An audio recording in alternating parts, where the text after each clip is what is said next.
After World War II, communism became the bugaboo, and the Soviet Union became the enemy. And even though, and one of the things the CIA did right after World War II was hire a lot of Nazis. Guys who'd been Nazis were now recycled and brought into the CIA. The Nazi rocket scientist von Braun went to work for the United States, developing intercontinental ballistic missiles. So the Nazi past was forgiven, and Nazis went to work for the United States, including a guy named Reinhard Gehlen, who'd been the Nazi military intelligence officer in charge of operations against the Soviets in Eastern Europe. And this guy Gehlen became the head of the CIA's main intelligence operator into East Berlin and areas like the Ukraine, where the Nazis had intelligence agents during World War II. And this guy Reinhard Gehlen, on behalf of his new CIA masters, just activated all the agent nets that he had during World War II. The same thing was going on in Ukraine, although the Ukraine had very much large swaths of its population were fascists and were actively involved against the war against the Soviets, and were enemies of the United States in World War II. After World War II, they became assets of the CIA. So the CIA has been developing fascist assets in the Ukraine for 70 years. And every year since 1948, when the CIA went into operation, and has had a station in the Ukraine with a CIA officer who's running operations. And those operations have all been directed against first the Soviet Union, and after the collapse of the Soviet Union, against Russia. Welcome to another episode of Nick and CJ Weekends. I'm one of your hosts. I'm CJ. What's up, Nick? What's poppin', my friends, my family? We are back. Nick and CJ on a Saturday. Nick and CJ Weekends. Welcome, guys. Now that I wanted to lead with that today. I'm glad we did. We got a lot to talk about. Today. That is the information that the NATO left do not want you to hear. That's the information that the algorithm don't want you to hear. We pay for this as well. The massive gaslight that the West has pulled off has been incredible. I explained to you guys many times. I heard about Ukraine. We hear about these Nazis and the fascists in Ukraine. We hear about these conflicts and the Donbass that people used to report about. And then Russia got involved in the conflict. That is what happened. And now the West, it was a coordinated effort to completely erase all of this history and knowledge of the conflict, the fact that the Ukraine is a divided country. We started hearing stuff like Ukraine is a beacon of democracy. I'm like, nigga, what y'all gaslighting shit? What the hell? And for example, one person I used to follow, CJ, Noam Chomsky. Noam Chomsky talk about Ukraine all the time. So when Noam Chomsky saw this massive psyops happening, he had the same reaction I did. He was like, nigga, dude, hey, I know what I'm talking. Hey, y'all not about to trick me. We know what happened in Ukraine. We know what happened. And I'll pass to you, CJ. But this is another thought I want to send you on, and we do the intro, CJ. We already got some great super chats. We start with those too. But you guys see, as we explain our RBN, and there's another story we're going to do where we explain how Europe is turning against the United States. Months before RBN, we told you guys everything that's happening. We told you guys months ago. CJ, did I not explain to you guys that it was tick, tick, tick? You guys are on time. You guys are on a timer. All this talking point about Russia is losing made no sense. Based on what? Ukrainian victory is literally dependent on the amount of weapons the United States and NATO can send them. 80% of NATO countries have exhausted their weapon supplies. So the United States is the primary funder of weapons. So what happens when public perception goes down on the war?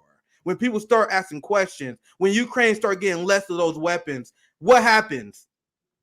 These are things that CJ, they never ask. They just say Russia is losing because they just be vibing. Then Ukraine got some territory here. The United States see what they did. They see what they did in Iraq. They see what they do in other countries, and they don't accomplish their military goal, right? They call there's no critical thinking. Yeah, go ahead. There's no critical thinking whatsoever. In particular, when it's around war propaganda, that's when people literally drill a hole in their head and just take their brain out and go throw it in the trash. For some reason, like war propaganda. I mean, you see it. Look, what type of propaganda, Nick, can get people overnight to all have blue and yellow flags overnight? Went from punching Nazi, and now they're for funding violent Nazi extremists in Eastern Europe. And now there are reports. These people are like, we gotta do something about gun violence, man. We gotta do something about gun violence. There are reports of terrorist attacks, of these weapon supplies being shipped and being lost to the black market. There is an increase of weapons, gun violence, because of the actions of the NATO left. That's war propaganda, CJ. Do you think, Nick, this is just something I just thought of. Do you think they don't intentionally put any sort of accountability in legislation that sends these weapons? Because they do want it to get on the black market. They do want it to create more unrest. Like, that is the whole point. Not like, oh, oops, sorry. It's like that is intentional. Like, they know that Ukraine is not winning. They know Ukraine. You don't think the U.S. don't know Ukraine is weak as fuck? You don't think they don't know that? So they know all of what you are saying. Like, they know this from the jump. So this could just be, we can't put anything past the United States government or the CIA. This could just be a joke, a game for them, a narrative. Go ahead. Look at the stocks of Raytheon. You tell me this is not mission successful for the establishment? Look at the military-industrial complex that the NATO left is now complicit with funding. Right. It's over. Like, the whole thing about them being allies is over. They are complicit with funding the military-industrial complex. Bernie Sanders, I know this hurt to say, guys. I know it hurt. Bernie Sanders, AOC and Squad, their votes is directly related to Boeing and Raytheon massive profits. There's no middleman there. There's no misunderstanding. They did the vote and their massive profits exploded. That's the reality that we're in. And RBN, we one of the few that seem to have the energy and the anger that should be the response of the proletariat from this massive massive heist of the global working class. And we're gonna cover this story here soon. You had Europe now asking questions. Could they look at how much US has profited from this war and how the EU is suffering? And they say, yo, are we not gonna ask any questions about American companies and American oligarchs and Ukrainian oligarchs being enriched while we are being made poor? And then you had the Zelensky's. The Zelensky's like, oh, we appreciate the Europeans staying solidarity, starving for us. And then Europeans like, no, we didn't sign up for this. What are you talking about? Zelensky like, yeah, I'm gonna show you guys this story here soon. Zelensky was like, yeah, the Ukrainian people, we were ready to starve. We were ready to be without power for 2 to 3 years. Do you guys think Olena Zelenska, the first lady of Ukraine, is going to be without power? Who's she talking about? Isn't it funny the only people who care about the Ukrainian people are the people calling for peace? Right. The people with Ukrainian flags in their profile. And I'm going to circle back to this point when I break down that story. They care about the Ukrainian people the least out of all the actors in this equation. Because we want this conflict to end, even if it means NATO decline, even if it means Russia get a geopolitical victory, because that means the Eastern Ukrainians who want to be part of Russia, they become part of Russia. And then the Ukrainians who voted for Zelensky because they wanted peace can get what they wanted, peace. Right? That is what Zelensky ran on. That's what the Ukrainian people want. And then at the threat of violence by the fascist regime in Ukraine, they are forced to be silent. Anyone who speaks out on behalf of Russia, and it's been widely reported on, there's been retaliation. So what happens if you're some ordinary person in Ukraine that wants shit to go back normal? You don't say shit. That's the reality of the situation, what the West is not telling y'all. But sorry, CJ, I'll pass it to you. But I'm gonna say this. I'm gonna put the comment up, but I want to say this is not related to the super chat. People have to understand, like, do you think the United States will be able to do this if we were a great country? Like, do you think we will be able to put Ukraine and all of Europe? We are creating all of these problems. If we are the people, the global heroes, would we be doing this? Like, just think logically. That's what I'm saying. Just think logically. So we can get to the super chat. Yeah, appreciate the solidarity super chat. This is a viewer from Sweden. They say I'm close to give up on humanity, but every time I watch RBN, my fighting spirit rises, and that is what made me happy and excited about what we do at RBN. So I appreciate that comment. You guys see, when I told you we get people from Sweden, Ireland, Brazil. I saw someone said they watch from Hong Kong, like just we get crazy. friends. I get a lot of friends. Yeah, So we're not a giant platform. We're still very small, but man, we got a very international and activist audience. Like that, we're very focused. Like we got a very base. That's actually what we want to have too. Yeah, that's what we want to have. And then when we do some of our other content, we do want to draw in new people, who are like still thinking duopoly or maybe on the fence, and they're involved in these topics that are still electoral. Draw them in, and then we talk to them about other stuff. So that is by design. So love the international flavor. Any other? Oh, we already got another one. So yeah, awesome. This is another one. Thank you for the 750. RBS strong energy, great energy, and understand different walks of life. Appreciate the powerful super chat there. That's definitely the energy we try to put out here. Also, I started this comment. This great comment from Joe, just regarding what we was talking about. Raytheon Chief Executive Officer Lloyd Austin, now in the United States Secretary of Defense. Do you think that's a coincidence, man? Like there's no coincidences in corruption. Out in the open. In the open. They come from the arm industry and immediately get a job in this country, and people pretend we're not the most corrupt country. Right. He was given an exception, right? He was given an exception, and you know why? You see how they use the black skin in that way, Nick? Yeah. He was given an exception. Colin Powell was right. Colin Powell said he told the quiet part out loud, but not in the way that he thinks. Because he was like, why did the left and this fucking left they complain about racism in this country?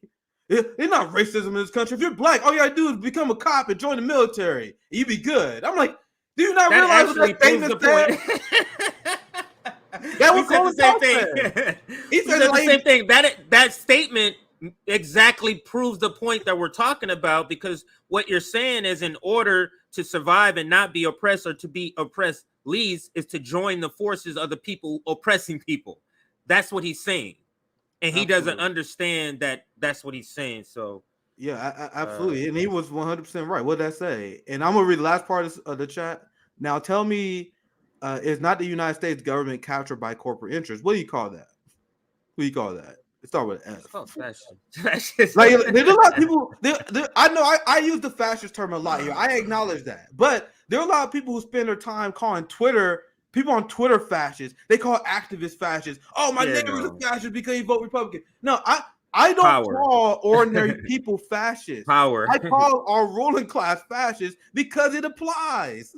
You gotta have power. I do use the term a lot, but you guys look at who I call fascists.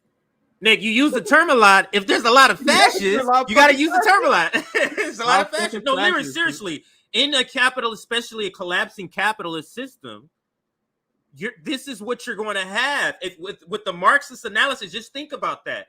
If the system is collapsing and the people who want to save it, what are they going to resort to? Fascism.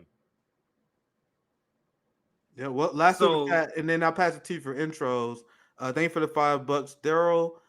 Respect to you as well. By the way, I tried sending before and I was blocked for whatever fake reason. Not sure. Maybe YouTube shenanigans. Anyway, we appreciate any support that we get. We got a lot of plans. I got a lot of great guests I'm going to bring on. Somebody to reschedule this week. I'll wait today to confirm, but a lot of great content coming up on RBN. A lot of great plans. I'm probably gonna plan on travel. Remember, I was talking to Pasta, man. I might go to South America. I want to do what they do. I'm gonna get my fucking visa. But, these are things. This is RBN future shit. You know what I mean? So any support that we have right now help us get to that point. Remember, we less than a year old. We less than a year old. So I'm excited about the future. But go ahead, CJ. With your announcement, now I can start with our main story if you want. Absolutely. So what I was gonna say about that last comment, there were some people that were accidentally blocked when we first started back in a while, like months ago, back when we had other members too. because of some mistakenly clicking the wrong thing and it blocked some people. So they're still, and we get the message and we'll unblock them. So as we hear from you, if you're one of the people and you're using some other account because you think if we just let us know and we'll look into it. So, but that is the case. This is probably the third person that has told me that has said something like this. So absolutely know that issue. Let's get to the announcements. Man, our intros, I gotta cut our intros, Nick. Like the intros we have, like we just go into it is like this is what that's why Nick happens and when TJ works, because if you watch my old YouTube channel, there's still like a few OGs I see who used to watch my old channel. I used to always start with like the long monologue, like, bro, I don't got time to waste. I used to do no intro. I used to like, all right, nigga, let's start spitting right now. And it wasn't TJ, because TJ he good at going along with it. So that like it brings me back. That's a good way for me to get warmed up before I get started. No, it get the juices going. It lets the conversation go where it goes instead of a preset. So that's you that's saw what I what like happened with about Glenn it. Greenwald. I wasn't planning on going that rant, and I had Glenn, and I put him in. He was cracking up, and I was like, all right, at least we got the conversation started right with the energy I wanted to be on. So it usually works, so I like it. But anyway, go ahead. Absolutely. All right, so let's get to the announcement stuff. Let's like the video. We're at 112 likes. We have 210 viewers. Can we go to 175? Let's add another 65 likes. Another 65 likes. Also, join our Substack if you're watching this on replay or you join late. If you join our Substack, you get notifications anywhere 30 minutes to like 2 hours before we go live. Also, if you are not subscribed, subscribe so that you can comment. That's one good thing. And the other thing is we're trying to hit 30,000 subscribers, and the hashtag is pound or hashtag RBN to 30K. So just subscribe. I'll give an update by the end of the show where we're at. Let's get to 175, and I'm gonna pass it back to you. I think that's everything. I'm gonna highlight two comments I saw while you're doing that, because our community always spits fire. This from Beezus. Fascism is necessary to capitalism as racism is. When the wheels stop turning, they need fascism to grease the wheels and keep profiting. This is why I always have fun going on calling, because whenever it's calling, it's just people it's almost like we're competing. All right, my fire, your fire. There you go. It's dope. Yeah, that's fire right there. That's a fire comment. Yeah. And we have another one from Communist Stepbrother. Always great comments in our community. Neoliberals are incapable of defeating reactionary politics, as they do not understand that policies of neoliberal collapse leads to reactionary and fascist politics to establish capitalist interests. Oh, say that again. That is poetry. I literally can't even. That is poetry right there. I literally can't even follow that. Let's break. Hold on. Go ahead, CJ. I can't follow. Let's take it one thing at a time here. So neoliberals are incapable of defeating reactionary politics. Let's take that. Yeah, we explained neoliberals are incapable of defeating reactionary politics. That is absolutely. Look at the rise of DeSantis and Trump. But go ahead, CJ. Just one example. Yeah, as they don't understand that policies, neoliberals, that is, don't understand the neoliberal policies collapse, lead to reactionary and fascist. This is what we said, Nick. This is what we said, how part of our stream where we were talking, loosely, part of the stream where we were talking about how we were saying how Democrats lead to fascist Republicans. Yep. We explained this, how it is and you just put a more of a ballpoint, like a more spotlight on what the point, and that is neoliberal politics lead to these reactionary sort of fascist policies that we have. These culture wars is part of it. I see that as part of leading to this fascist part, because what do you hear in culture war? Our old culture. We hear support the police. Like, these are all culture wars. So it's wrapped in, even the culture war stuff is wrapped in fascistic sort of ideas and ideologies. And there's another example of this. Remember Donald Trump used to be strongly pro-choice. This is well recorded. Then once he wanted to gain power, what did he do? He became strongly anti-choice. So then he started to take advantage of reactionary politics and the culture war so he can gain power within the capitalist structure because that is the go-to.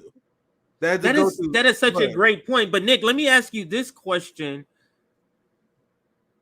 If, for example, if pro-choice is the majority, why does our oligarch or people who run for positions of power move to the right? You see how they're not even speaking to us, Nick. This is the point I'm trying to point out. Yeah. The majority of the people are pro-choice, whatever that is, 51% plus, whatever that is. So why would a person who wants to run I have a semi-good Go ahead. So Go ahead. remember, 50% of this country do not vote. All you need to do is stoke the extremists to gain political power. So remember, poverty breeds extremism.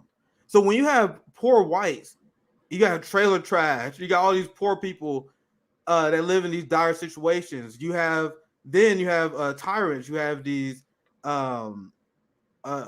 capitalists that take advantage of that, stoke fear in them, that tell them that your pain is because the people across the border are taking your job, because the black people that decrease in property values. So then they take advantage of the extremism that is bred through poverty that capitalism is responsible for. They use that to gain political power. That's what Trump do. Trump takes advantage of his radicalized poor white base that vote against their own interests. They do that to gain power, even though they don't believe in this shit. I explained this so many. I did so many rants while I was playing this. And Trump being pro-choice back in the day is just one example. You guys think you just have a revelation one day? I don't believe it. They don't really care. Tucker Carlson don't really care about anything he fucking says.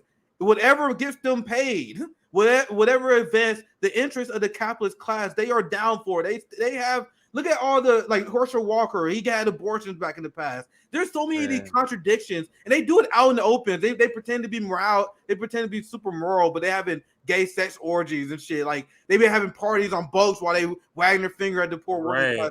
There's just so many examples I can rattle on top of my head, but you guys see what I'm saying, right? But go ahead, CJ. I think because they understand being that way is the way to control the population too.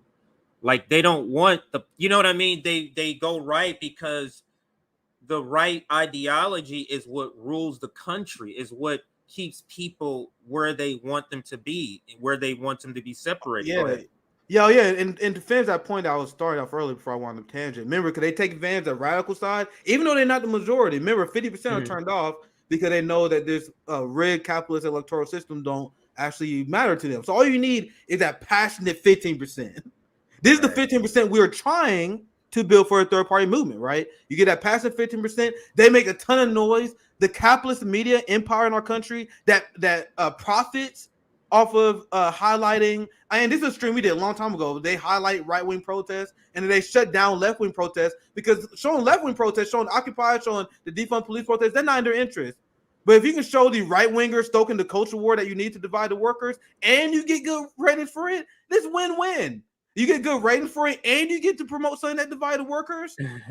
Nick Fuentes comes to mind. Yeah, like, dude, all of them. That's a character. When I just found out who this was yesterday. That's why I'm bringing up. That's a character. People stop paying attention. He is an actor. Yeah, go ahead. So, all right. No, I'm giving it back to you. We can get into the topic. Like, we just go around and go off. Like, we just go off. Go ahead. All right, let's get to the first story, which is something that RBN have been telling you guys about for quite some time. I'm glad that Europe finally caught up. So NATO is essentially the United States. The United States is the primary funder of NATO. All the NATO countries take orders from the United States and the UK. The new axis of evil is the United States, Saudi Arabia, Israel, and UK. Mark it down, and I have plenty of receipts. You guys know I always coming with these Saturday shows. With these receipts, I got plenty of them today. And now the Europeans are starting to realize something that we've been saying for quite some time on RBN. And now this is a story that you guys notice. You guys look at Sam Cedar, TYT, Kyle Kulinski, Humanist Report, David Doe. Look at the YouTube channels. They're not going to cover none of this shit. You know, they didn't cover the Africa dissenting against NATO. How many of these NATO left channels cover the fact that Africa is rejecting the Ukraine propaganda en masse, to the point where you have Emmanuel Macron and the Biden administration accusing Russia of planting disinformation in Africa? That's how bad it is.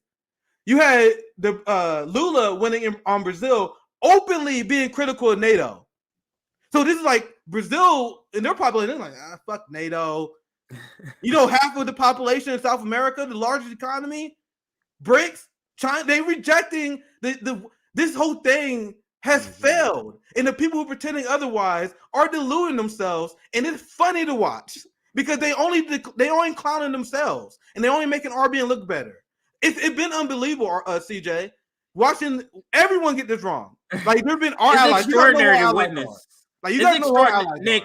I think you said it before. We need to really understand the history that we are experiencing here.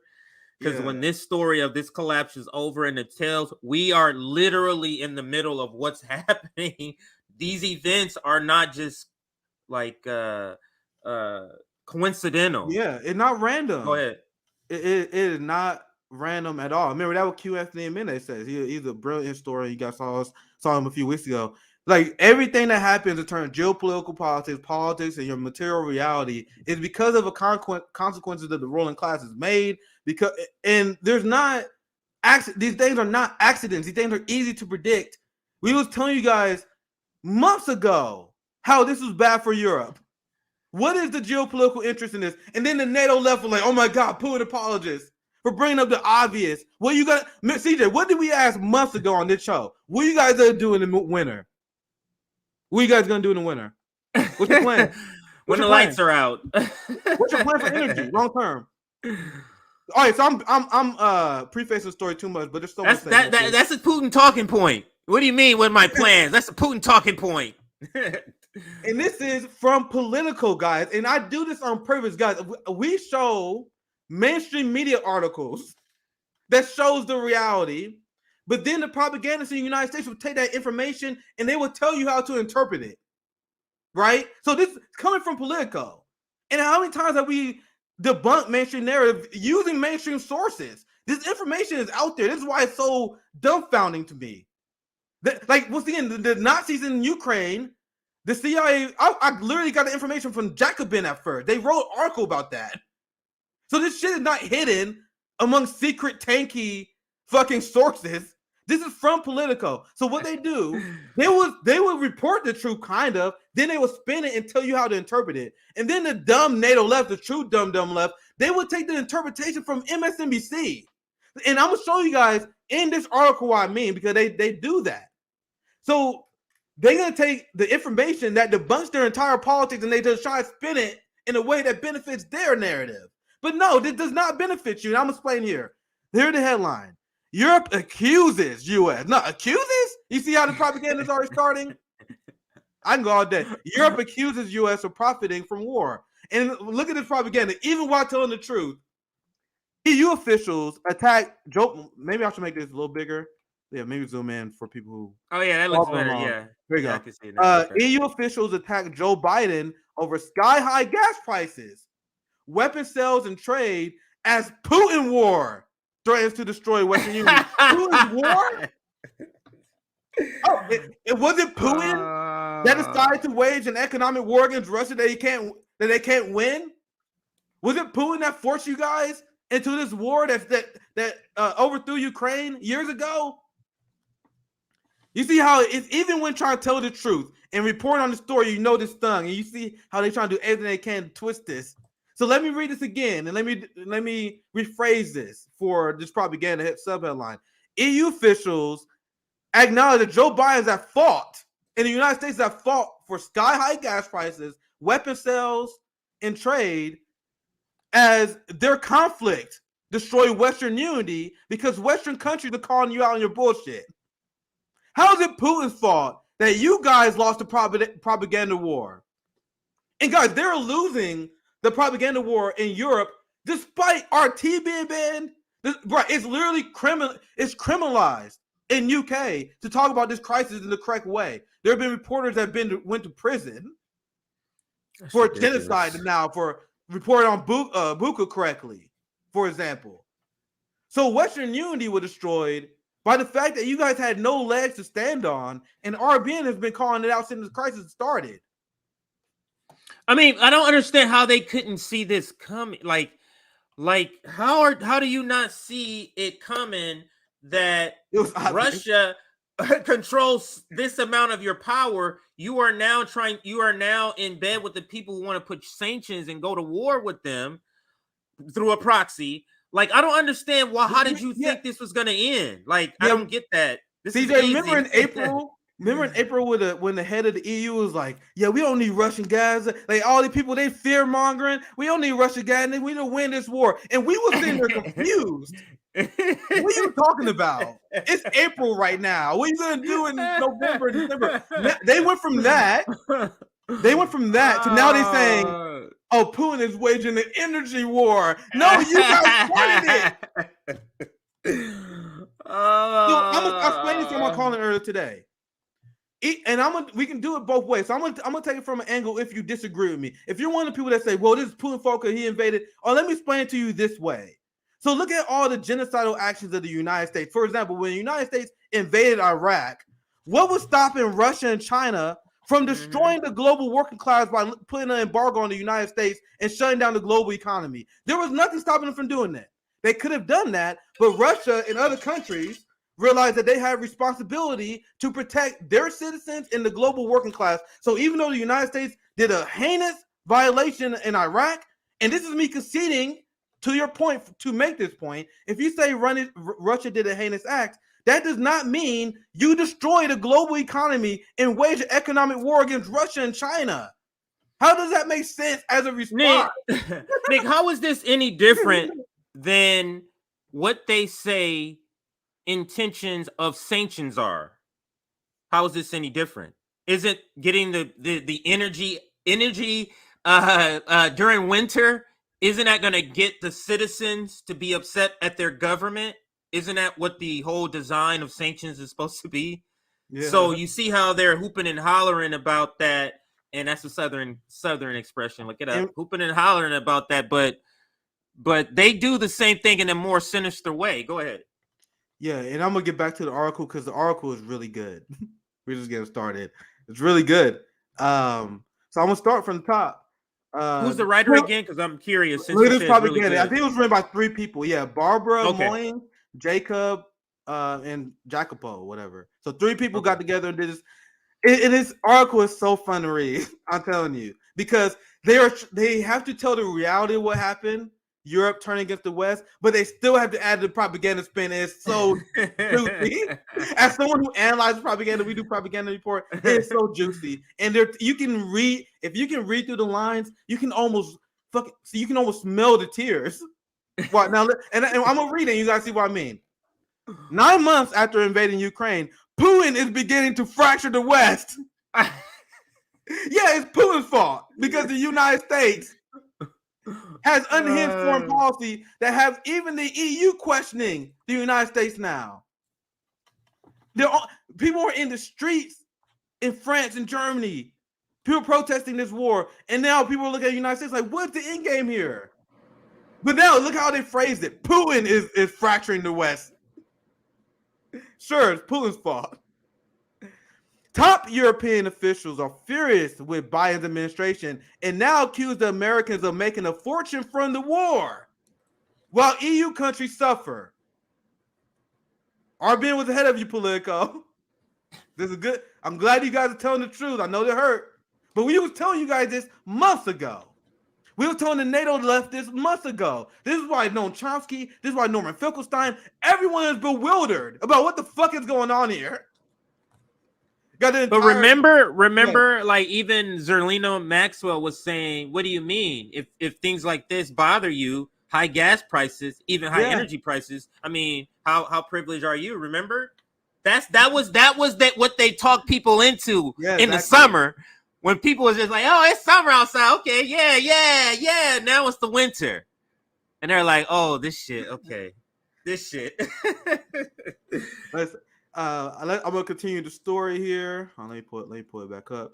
I'm gonna read this part again because it's important. Top European officials are furious with the Biden administration and now accuse Americans of making a fortune from the war while EU countries suffer. And this is what one senior official said. I'm sure he wanted to be anonymous for obvious reasons. And I'm gonna show you guys something else after this as well, because the fact that this story is written it's showing that there's a widespread problem. Yeah. Because a lot of people have felt like this for a while, but there is massive political pressure. The fact that it's in political, like this is not like, you know, Counterpunch or something like that. This is political. Go ahead. We all know, we all got critical thinking skills. That's obvious. The fact that this is in political now, this could be an RBN segment months ago, talking about how EU is going to suffer because the United States, here it is. Now they're forced to talk about it. And look how salty they are while they're doing it. Let me continue. This is from a senior official that is anonymous. You're going to see a lot more of this here to come. The fact is, if you look at it soberly, the country that is most profiting from this war is the United States, because they are selling more gas and at higher prices, and because they are selling more weapons. One senior official told Politico. The explosive comments backed in public and private by, look at the S at the end, officials, not official, officials. Just want to emphasize that. And they're now, the fact that this is becoming mainstream, these are questions they were asking in secret. Remember the story where it showed the Biden administration was getting frustrated in secret with Zelensky keep asking for money, and that leaked, right? So you know for months now there's been like this miscontent. I promise you. But anyway, let me continue. Feel free to interrupt anytime, CJ. I can't see your verbal cues. The explosive comments backed in public and private by officials, diplomats, and ministers elsewhere. Guys, there's a lot of people involved here. Follow mounting anger in Europe over American subsidies that threaten to wreck European industry. And now look at this. This line was so hilarious, because now they have to get something to the liberals that read this article that you know they're fuming at this point. So then look at this sentence. The Kremlin is likely to welcome the poisoning of the atmosphere among Western allies. If you don't know what that means, that's Politico throwing shade at these people, saying that they are poisoning the atmosphere by questioning the Western narrative. Do you guys read that as I do as well? Let me read it again. And they were blaming that on the Kremlin. They said the Kremlin. So they're like, oh, this is not something worth celebrating. Just if you're a liberal reading this, they're like, this sentence is there to remind you that don't celebrate because the Kremlin loves this. The Kremlin is loving the poisoning of the atmosphere among the Western allies. You guys see how this is glorious. They gotta say it as they rub their hands together. They're like, the Kremlin loves this. You guys see what I meant when I say even when they're telling the truth on this, they still salty and they got throw these propaganda shades. This is why the article is very interesting to me. I love that. It's very interesting to see. I'm mad at you, and the Kremlin loves this. You're like, you guys see what I see, right? And I look at the comments. You guys see what I'm talking about, right? But they are so salty here. Because they talk about this explosive comments back. They're like, God damn, all these fucking officials, diplomats, and ministers. The Kremlin is loving this poisoning of the atmosphere. This is how I read it. Maybe I'm just an asshole. That's just how I read it. Let's see what else the EU officials are saying. We are really at a historic juncture. This is a senior EU official arguing that the double hit of trade disruption from U.S. subsidies and high energy prices risks turning public opinion again. Now, this part is super important. It's turning public opinion against both the war and this transatlantic alliance. Holy shit. Guys, do you guys know what that means? That means not only are they questioning this war, they see how unhinged the United States is being. Now they're saying people are questioning our whole fucking alliance with these people. Let me read it again, and I want your thoughts, CJ. But here it is. We are at a really historic juncture. There's a senior EU official arguing that double hit of trade disruption from U.S. subsidies, the high energy prices risk turning public opinion against both the war and the transatlantic alliance. All that protest we saw, didn't remember all the protests that was happening all over Europe against NATO? This just happened like within a month, like within 30 days. This is giant. So NATO is looking pretty weak now, guys. Look at this quote. America needs to realize that public opinion is shifting in many EU countries. They are forced as to BRICS is like adding people. This is cool. Like, nigga, we BRICS is gonna like add more adding people. countries, Yeah, nigga. like, We oh cool. yeah, come on over here. Come to the party over here. Remember what I told you guys? What the mainstream media didn't tell you, and even Democracy Now! Had a left activist from Sweden. Yeah. That explained that when Sweden applied to join NATO, the left anti-war flank in Sweden was not happy. They were sold out by their liberal first female prime minister ever. She sold them out to the war industry. And the liberals and the right in Sweden loved it, and there was a massive propaganda campaign. So even though you had Sweden and Finland join NATO, there was a large anti-war coalition that did not like it. And you guys think they changed their opinion? They salty as hell. They see what's going on. Now they're getting cold. There are people in England that was like, I don't know, this is a good idea. Let's see. Now it's starting to get cold. They're like, nah, fuck this. Especially now they hear Zelensky saying, yeah, we appreciate your guys' sacrifice. Just keep it up for another year or two. What, nigga? Boris Johnson's like, yeah, nigga, we're going to make sacrifices. We're going to win this for the Ukraine. Meanwhile, the UK people like, nigga, I'm not signing up for this. I don't like, look, a lot of people don't even like Russia. They don't like Putin. They're like, I don't even fuck with these people, but I'm not about to sacrifice my livelihood for your guys getting geopolitical victory. The problem is that capitalism suppresses wages. So when you have these high skyrocketing prices, this is going to be a breaking point where people are going to be like, hold on here. My prices and groceries and gas have doubled, but my freaking salary hasn't doubled. That's why you're seeing all of these massive strikes. All of this is what we said earlier. This is why none of this stuff is a coincidence. We have to jump on all of this energy that's happening. The collapse that's happening is now to jump on this energy. Go ahead, Nick. People have been asking me why I cover it so much. Ever since I had my first channel, dude, I've been covering this rivalry with China, United States, the formation of BRICS, the Ukraine new proxy war is insane. We was on it because, like I was telling you guys weeks ago, this is one of the largest stories. Now I'm gonna continue. And that's definitely Lula. Yes. And his faction was responsible for adding China and BRICS. There was like a extremely liberal faction in Brazil that was still like red scary. Then Lula was like, no, we need them to go against the West. So that's Lula. With all criticism of Lula defeating Bolsonaro, who's a big fucking Zionist, U.S. bootlicker, Zionist bootlicker, super anti-China. That's huge on the geopolitical world stage, even though Lula is a fucking social democrat. Right, and people don't understand. You've said it many times. I've been in the stream. Like Brazil, you don't understand how big Brazil is. Yeah. Like Brazil is huge. So they have a lot of influence, especially in the global south. They have a lot of influence. So him being a social democrat, and believe me, even a social democrat in Brazil is better a social democrat in the United States.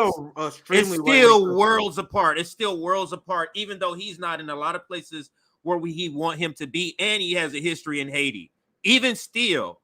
Even with all criticisms, he is to the left of Bernie Sanders on these issues. He's calling out NATO. Bernie is not. He's a staunch ally of the Palestinians, and has always been, despite the weakness of the U.S. left. So despite the real criticism, I made a stream. I still stand by it. Lula makes Bernie Sanders look like Ronald Reagan on these basic issues. So anyway, on Venezuela, many geopolitical issues, and that's us knowing Lula is not that strong, guys. I want, and there are people like, oh, you guys worshiping Lula. I'm like, how many times I gotta say this? Even with all the criticism, that's still true. That Lula is significantly better than Bernie. Lula and Bolsonaro were no different on BRICS, but what makes it different is that the things that Lula are different. Bolsonaro was really those things, yeah. So that's what makes it different. But you're right, both of them were in. I mean, there's pictures of him in BRICS meetings and stuff like that. So there's pictures. So, and I'm gonna show this part of the story here because this is when it gets really funny. And then I'm gonna move on to the next part.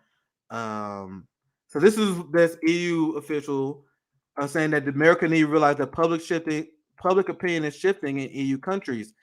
Another top official, EU, this dude went on record. EU chief diplomat Joseph Borrell called on Washington to respond to European. So this guy, they got his name because that means he went on record.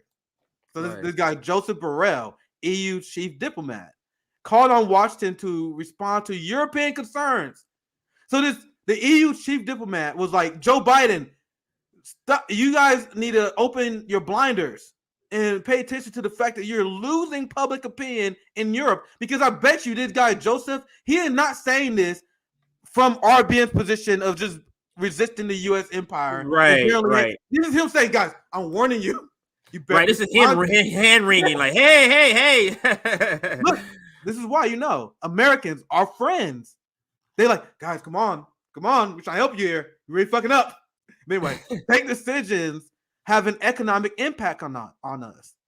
Now, this is where it gets really interesting. This last part I'm going to cover. I would suggest you guys read it. I'm pretty sure a lot of people are going to cover this, but this is a very interesting article. Look at this part. Despite all the legitimate criticisms that we just explained, that come from the top EU people, you want to know how the United States responded? The U.S. rejected Europe's complaints. They said, shut the fuck up, pussy. We going along with the war. Who the fuck you think run this show, nigga? NATO is us. The United States. You guys think you run this shit? No, for real. The United States responded to this in a gangster-ass fashion. Look at this. The United States rejected Europe's complaint. The rise in gas prices is caused by Putin's invasion of Ukraine and Putin's energy war against Europe. Period. In a discussion. No more. It's over. You guys see that?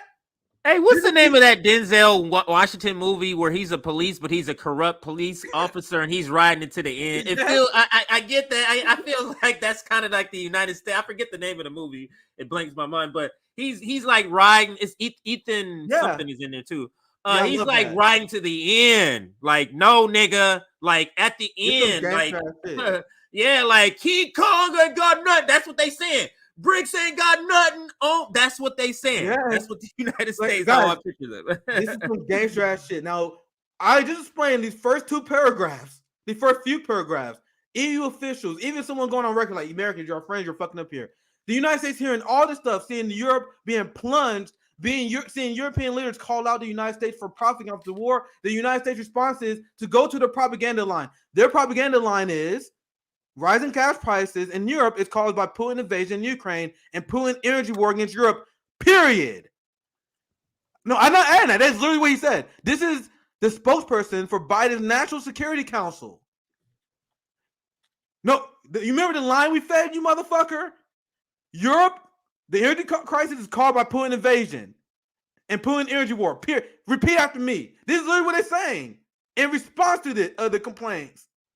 It's like, this is like the homie that's still trying to keep up the lie when nigga you got caught on video. It's like, nigga, this is it. It's over, nigga. The gig is up. Like, stop. And you're looking at him. He's getting mad at you because you still ain't going on with the story. And it's like, dude, they have us on video, bro. Come on, like this is it. And they're getting mad. It's like, stick with the line. That's exactly. But this encapsulates, if you could envision the United States in this situation being a person, this is encapsulating the falling of the United States. Like, this is it. All of these things. Rome is in the house. And look, Rome joined us. I can't see. Yeah. He'll join. Yeah, ready. I'm gonna read this part. You can pop Rome in. Let me look. This part is so. Yeah, whenever you're ready. Look at how they say this. They say this as a good thing, even though this is bad for Europeans. So the spokesman from the Biden National Security Council explained exports of liquefied natural gas from the U.S. to Europe increased dramatically and enabled Europe to diversify away from Russia. And you guys see how he's saying that like it's a good thing. He said, I know you guys are struggling, but hey, we had to wane you off this Russian energy anyway. I'm glad you got it over with. Because we're telling you guys, you're done with Russian energy, whether you like it or not. And you guys see what he said here? Because of our policy, that enabled you to diversify away from Russia. So that's a mafia man like, yeah, are you glad of the favor that we gave you? Now you're not able to associate with those people no more. I'm glad that you're no longer able to associate with those people because of our suggestion. Do you guys see how gangster this is? I'm going to get Roman here. This is incredible. I'm glad Roman joined. What's up, brother? What's going on, man? This is a great stream. I'm like, shit, I don't know if I should join.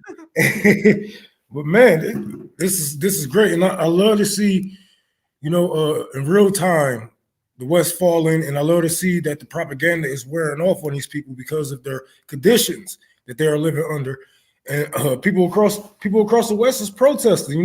They won't show it on the media. They say everybody is fine. It won't be a harsh winter. A couple of leaders that came out against the people who saying that it's going to be a cold winter for the EU. It is going to be a cold winter. It's going to be a very cold winter. A lot of people are going to die. But that's a sacrifice that they're willing to make. And I'm just glad that the people is fucking standing up. Especially, Paris always on it. But it's still good to see that the propaganda is wearing off on these people. That they're not pushing for World War III. They're pushing for a better world for all of us. There's enough land for all of us. There's enough money for all of us. Enough resources for everybody to eat. Let's just stop being greedy, and that's the problem. Too much greed at the top. Yeah, well, so I'm glad Rome joined us. No, go a little long, but we almost done here, and then we get to the next segment. I'm gonna show you guys this. Now we hearing EU officials say this. Now I mentioned this earlier. The fact that this isn't political is big. I promise you, these discussions have been had in private. Like these top EU chiefs and these diplomats, they had a coffee break. Like, man, U.S. is really fucking us over, aren't they? Like, these not public. They've been thinking this for a while. They're now publicizing this. Now, this was explained how the U.S. they essentially colonized Europe. Germany is the little bitch proxy state. The UK is the little bitch proxy state. France is the bitch proxy state. They do whatever the U.S. tells them to do. They run NATO. Max Blumenthal did a good job. He explained this on Savvy when Savvy interviewed him. How NATO, like 80%, is supplied by the United States. The United States run NATO, and NATO is imposed upon Europe, and they are forced to follow U.S. direction. If they don't, they get politically destroyed. I mean, look at what happened to Jeremy Corbyn. Jeremy Corbyn stood up for the Palestinian people as a national platform at running for labor. Now, this is coming off of the legacy of Tony Blair, who's a fucking war criminal. Jeremy Corbyn came up and said, we're going to stand for the Palestinian people. We'll call it endless war. And he is smeared. His life was destroyed, and he was smeared as an anti-Semite.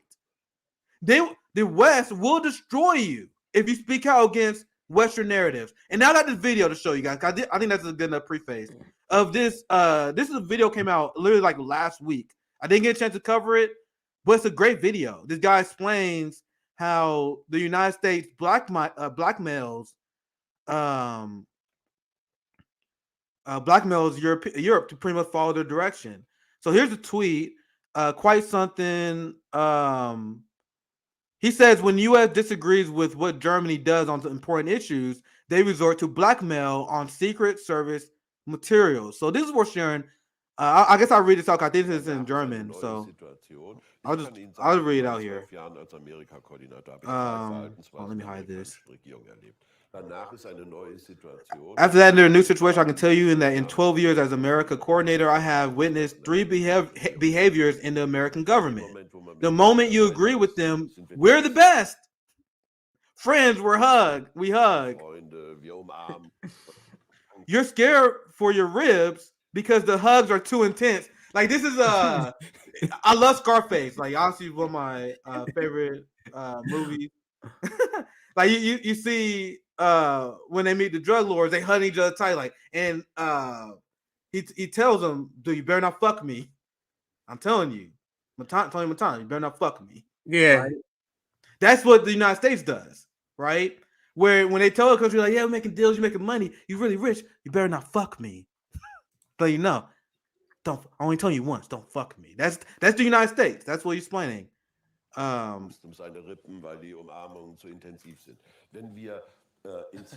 When we disagree on secondary issues, he says so.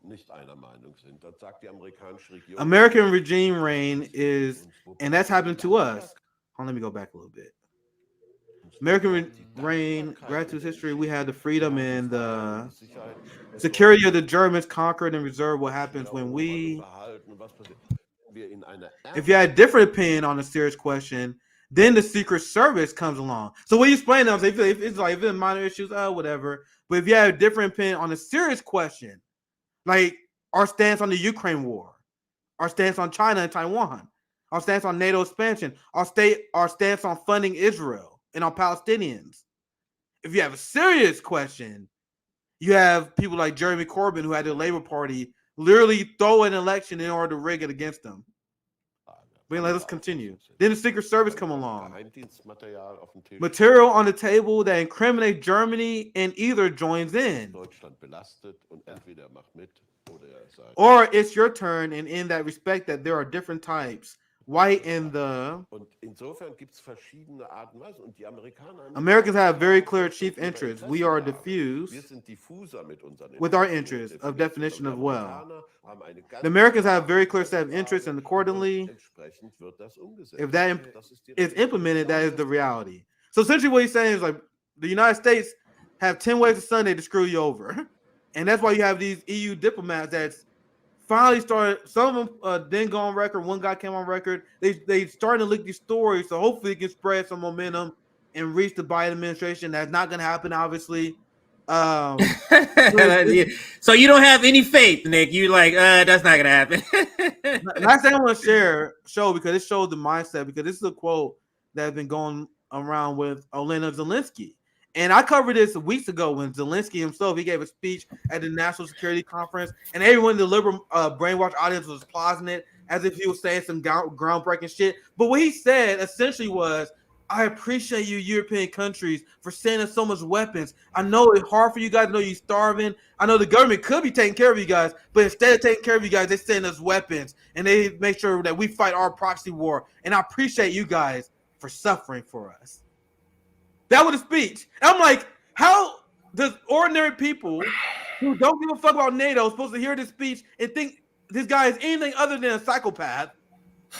What he said in that speech was, your government is sending billions of dollars to Ukraine while your ass is homeless. Thank you for your sacrifice. He said it out loud. So let me show you guys what the most recent comments, and I'll get you in the room because this is the last thing I'll show here. This was his wife, Zelensky, said in his interview, where she said Ukrainians are ready to endure challenges for the sake of victory and the future in EU. She said the same thing about EU countries. You got EU diplomats worried about their economy taking, their people suffering. Meanwhile, Zelensky and Zelensky are hidden away in mansions, protected. Do you think they're cold? Do you think they got no power, no food? They're like, yeah, we're ready to sacrifice everything. We're ready to be cold as they're in heated air-conditioned rooms. So as I mentioned before, and I passed to you guys at this last thought, the only people who care about Ukrainians are the people on our faction that is calling for the West to negotiate for peace, and that want to hold NATO responsible for expanding this conflict, the United States for being complicit with this conflict, because we want this conflict to stop. Meanwhile, the West, they want the Ukrainian peoples to die. They give unhinged speeches all the time. I don't know if you guys see them. They're like, oh my God, the Ukrainian people are so brave. They're fighting. They're dying to fight Russia for us. It's like, this is unhinged. For what? What are they dying for? It's fucked up. So I'll pass to you guys. I'm going to read, because this is what, in the article, Zelensky said the Ukrainians are willing to suffer 2 to 3 years without power and heat. And I said, notice how the only people who care about the Ukrainian people are the ones calling for peace. The NATO left do not give a fuck that Ukrainians are starving, that they're going cold. It's not cold in the Russian occupied areas, by the way. That's why. But go ahead. I went for a while. That's my presentation on this. Rome, CJ, if you guys want to add anything. I just wanted to speak on that video because he put up that they use blackmail as a way of foreign policy, basically.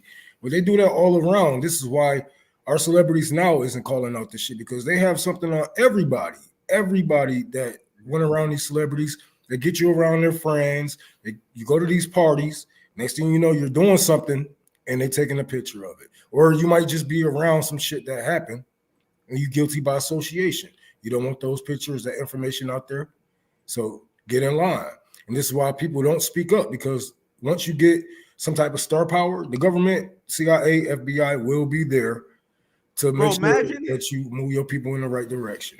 Bro, imagine if Hillary Clinton, I know this is not, but imagine if Hillary Clinton have an epiphany, right? And she was like, I'm going to stand up for the Palestinian people. I know all the secrets. I know what we did in Libya. I know what we did in Syria. Like, she got high on mushrooms one day and like, I'm done with being evil. And then she's like, I'm going to spill the beans. Then the establishment was like, yo, we about to leak all that criminal shit you did in the Clinton Foundation, just for example, right? So they got dirt on these people. And that's what that video was saying. That's what you're saying as well, Ron. So they all do dirty shit, and then if you turn against them, they're like, "All right, we're leaking everything." If Hillary Clinton becomes anti-war, is Epstein part of that?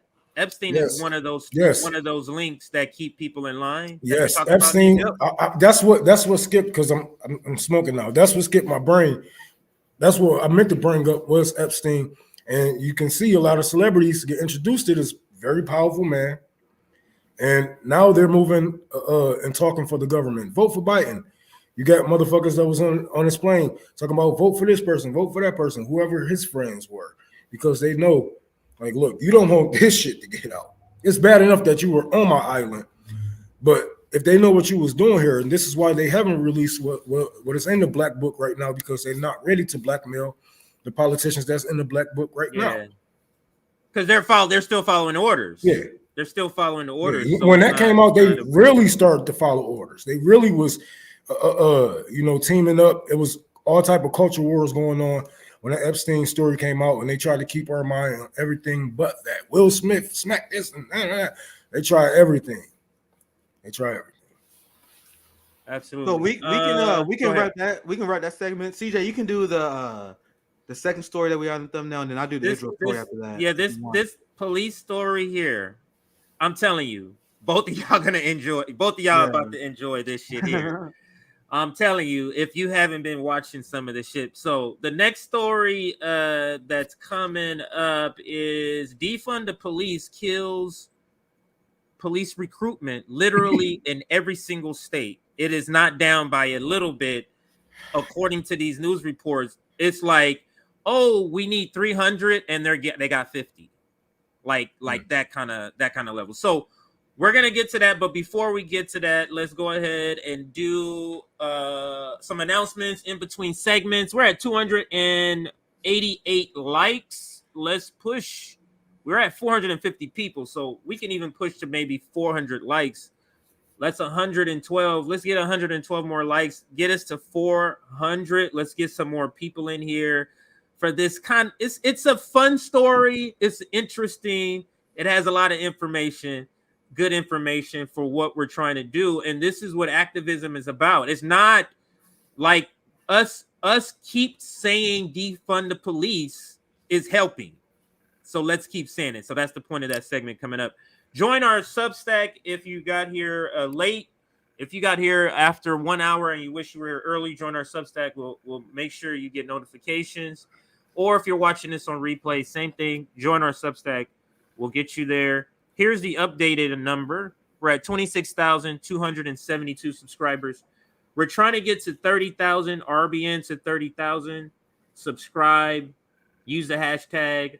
Like the video. That is probably the number one thing that helps. And also sharing. So like and share. Like this video. Get us to 400. And any comments you see that's really good you want to put up before I move to segments, because I know I'm super excited for this. I'm super excited for this one. This is what I haven't read the story that you presented, but I'm gonna show you guys something that we reported on a while ago. This is why we got to continue to put the pressure. Remember when I had that cop would knock on the door and I stared at this motherfucker like, I know you're not here to help me. You're not my friend. Like these things, like these small things matter. We need to create a culture where the police are ashamed to put that fucking badge on. And we can't make them defund through legislation, make them defund themselves out of shame. They should be ashamed at the work that they do. They are union busters. They work on behalf of the capitalist class. If they're a strike and the ruling class want them to bust that strike up, they're not going to ask any questions. They're going to do it. They are bootlickers, and they should be embarrassed because they are the arm of the class war that has been waged on the workers. So when, just for example, and I'll pass it back to you, CJ, when you had indigenous protesters protesting Line 3, which our capitalist judiciary illegally stole land from indigenous people so corporations can build on it, guess who was there to bust up the protest? The police. The police will always side against worker interests and the interests of black and brown people, especially. They're there to serve racial hierarchy and protect capital. So if we can't defund them legislatively, we need to create a culture where motherfuckers, where if you're a kid, like we want to be when we grow, we want to be a police officer. Ugh. Hey, someone check on Timmy. What the fuck's going on with this? Like, it needs to be some shit where it's stigmatized until we get because it's anyway. Go ahead, CJ. I'm ranting at this point. Yeah, this is gonna be good. So, and this is to your point though about why. So when you say why police unions not part of the working class, because they are siding against the workers. So the police have a choice, and the point that Nick was making in the strike. In a strike, let's say you show up in a strike and it's civil rights, and one is on one side is trying to suppress or oppress. The police is defending the oppressor. The police, so because the law, this is what it means. The police have a choice of do what's right. What's right is to jump in and defend the striking people, or the police has the choice to follow the law. Yep. You see why the chain of command is so enforced. Follow the law. They don't want you making human choices out there. And anyone who does is fired. Go ahead, CJ. I just want to add, anyone who does is not making it. That's why we say ACAB. All cops are bastards. If you're collecting a pension, what the fuck have you done in your last few decades of your life? Imagine all the workers you squashed. Imagine all the people you evicted. Like if you're actually pro-worker and you're not a traitor to the community, imagine if you got the order to forcibly evict a single mom with 2 kids. I use this example all the time because this happens. Because if you refuse to leave, the police will show up. If you don't reject that order out of moral objection, you are a bad cop. If you're willing to kick out a single mom and their kids in the middle of the winter, and I'm using this, obviously I'm pulling at your heartstrings for a reason to make a point. If you're not willing to say no, you cannot objectively say you're a good cop. You guys see that? You guys see the point there? Unless you get fired, I'll give you a 1-year amnesty period. You got 1 year to get fucking fired or demoted before you can say you're a good cop. I love that you bring this up, Nick, because can you think about how a majority of a neighborhood can be harassed by one police department? Yeah. You know, from the streets to your home, you know, walking around. The recruitment is down because we are shining the light on what these people actually do, and we are giving these victims a voice. And giving them some type of backup and say that we hear you and we feel the same way, you know, and this is what we should do. You know, a lot of people don't like the police, et cetera, but they don't know what we would do without them. And we're giving them, you know, another way to fight with defund the police. But it's crazy because they're not going to get higher numbers with all of these people being victims of these police departments. And people see that they do nothing but get off. You shoot me, you shoot my dog, you beat me. You know, I can't file a complaint because y'all gonna harass me, et cetera, et cetera. People have family members. That shit has a domino effect in the neighborhood, especially if it's small, you know. So it's gonna have a domino effect, not the one that they thought would have. And especially right now, they're trying to recruit over 100,000 new pigs. Everybody knows it's just to protect the property in the days coming, because we will be going through a lot of turmoil with these days to come with America. And they are loosening the restriction. What do you guys think that means? You're gonna have more unhinged cops, more because it's harder for them to recruit. And I'll pass to you, CJ, because after your story, I'm gonna show you guys something I reported on quite a long time ago. I pulled out an old bookmark from last year where they was talking about how in Philadelphia a lot of the cops would defund themselves, and they was asking what the reason is. It's not because of pay; they get paid well, not because of time off. Literally, one of the people was quoted saying, "Well, I remember back in the day, we used to have an aura of respect. Now people look at us like we're an occupier." It's like, yes, that's the point. So a lot of people are literally quitting because they don't remember. Like people, I'm not getting praised. Propagandized for decades. Cops go to a donut store, yeah, give them a free donut, give them a free coffee. You just like having that badge. People, thank you for your service. That shit is done. And the cops are starting to retire because they feel the shift, and we need to keep it up. But anyway, I'll wait to share that afterwards. Yeah, no, perfect. Because you're about to love this. Then, if that's what you love, you're about to love this because that's what essentially this is what about. So I have 6 videos. Let's start with the 3 short ones. Yeah, the 3 short ones are like 2 minutes each, just to set the scene of how this is happening is being reported in every state that there's a shortage. Each video is like 2 minutes, so 3 videos, and then we'll chime in a little bit. Yesterday, Portland Mayor Ted Wheeler talked about the challenge of getting retiring police to stick around longer and help out while the Bureau hires more officers.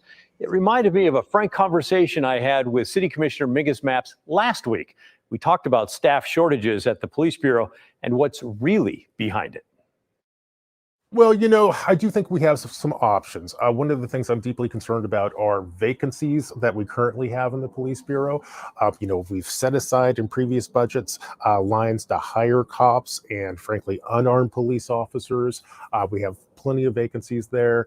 We just need to do the hard work of recruiting folks to, you know, fill out our Police Bureau and to, I think, fill out our unarmed police officers. And why hasn't it happened already? That's a really good question. I think part of it is it's hard to recruit police officers to work in Portland right now. As we all know, it's been an incredibly challenging couple of years for folks who wear a badge. It is also the case that police officers throughout the nation are in high demand. You know, we have neighboring jurisdictions which are paying bonuses up to $25,000. Hold on. Can we pause this? Because he know that these communities felt the effect. How can you pull people out of the community to go and harass their same community for the police department that had been harassing their community? That's not happening. You know, you guys beat my mother with a billy club. She was walking home from the goddamn grocery store. You know, she didn't have much.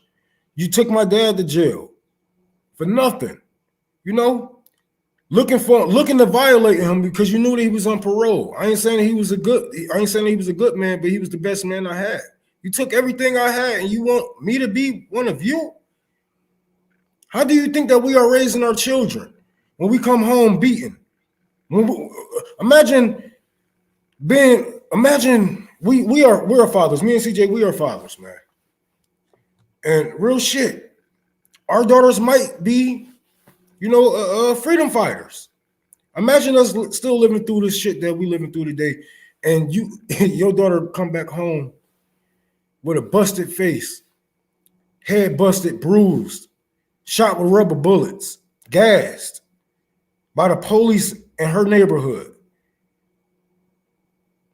Like, he know it's having a domino effect. It's having a domino effect. All these reports, Rome. You can't pull the people because we seen that you guys kneel and choke out George Floyd. We seen that you guys gave the cop more time for shooting the wall than you gave the other cop more time than shooting Breonna Taylor. We see this, and that's in Rome. That you're gonna see this in a lot of these videos. It's like they're talking around the problem. They're making it seem like it's just a perception issue. That's what they're trying to make it seem like. We're just in a, you know, topsy-turvy world right now. It's just perception. This whole perception of the police. Nobody is saying, well, maybe it has something to do with all these killings. We keep killing people. Like, that could be a reason. How all these stories are presented like they're the victim. Like, oh, boo, public is opinion against us because the public is bullying us. Like, consequences the consequences of y'all actions. But go ahead, CJ. Yeah, let's let this one finish out. We've got a couple of other 2-minute videos here. Police Bureau, and we're losing talent to other cities. And I can just hear critics in my ear saying, well, Portland City Council has helped demonize Portland police. And I would say who was he hearing in his ear? Who was exactly speaking in your ear, sir? I didn't see anybody next to you speaking in your ear. So he is stepping in to speak for the ruling class, to speak for the oligarch. That's what he's doing. That he's saying, I can hear my boss saying, why didn't I ask this question? Why didn't I insert this? Exactly. He know what's to do, these people. But let's listen, and let's listen to what he interjects again right here. So let me put it right about here.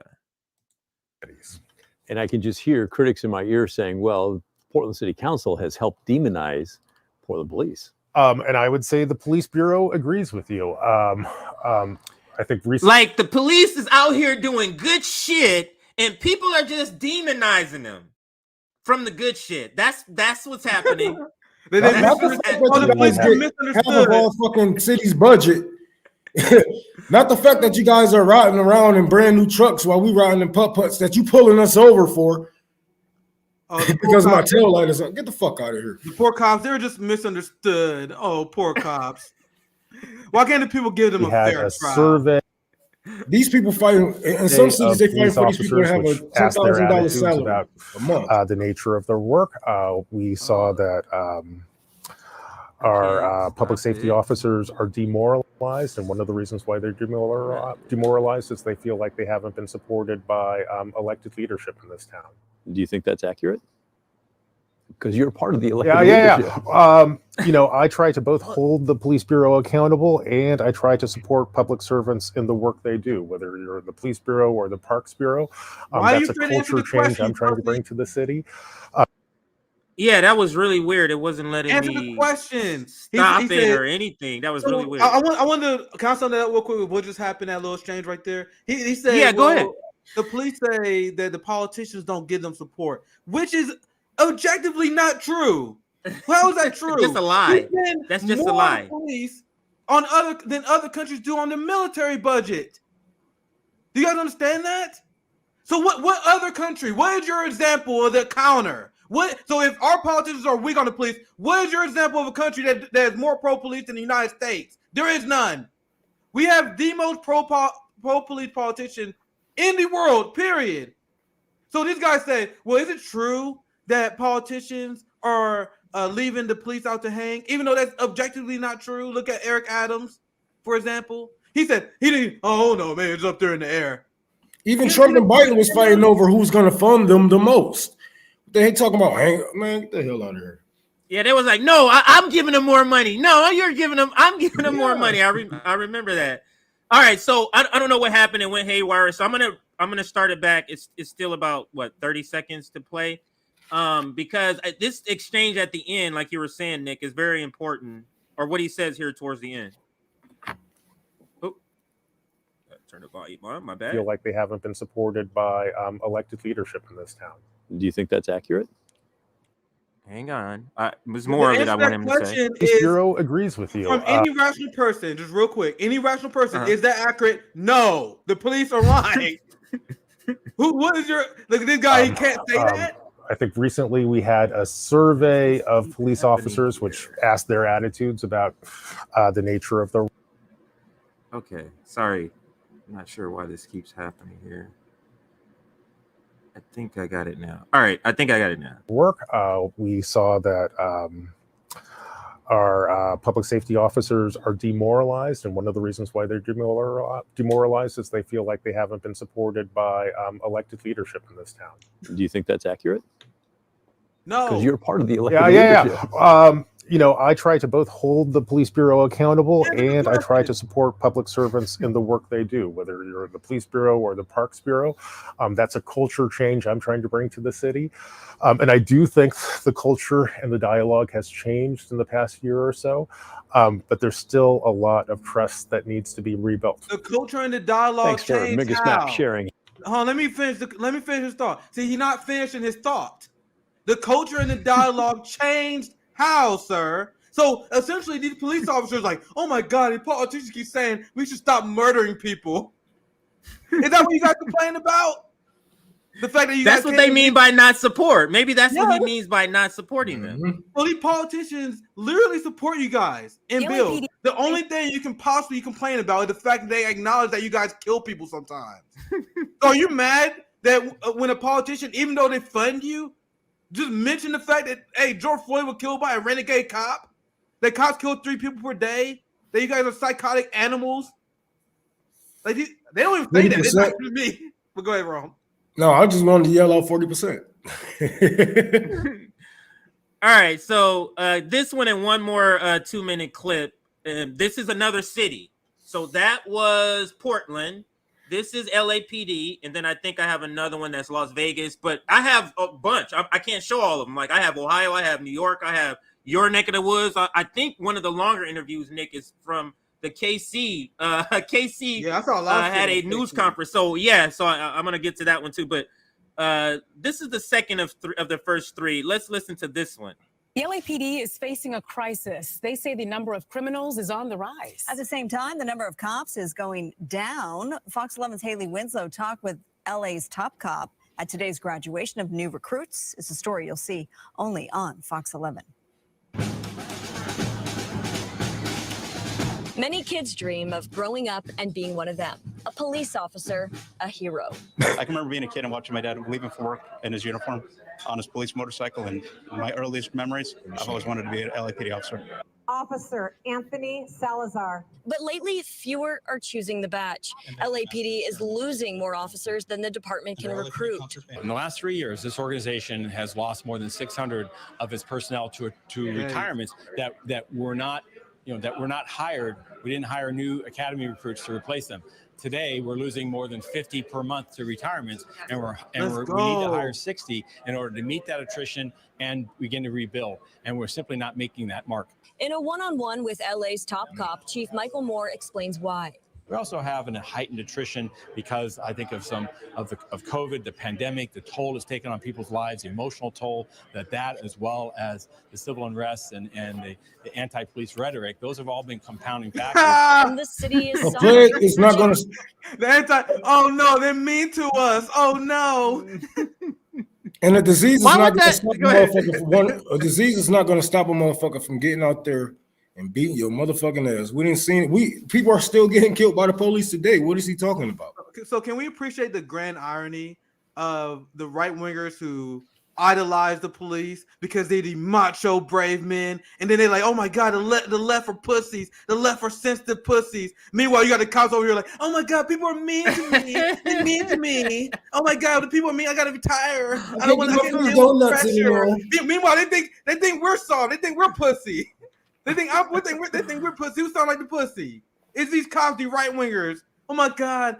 I used to go to these donut shops. They used to cheer for me. Now people are there mean mug me. They're so, oh my god, and I worship like I'm used to be. Oh, look at these fucking soft. Look at these soft psychopaths.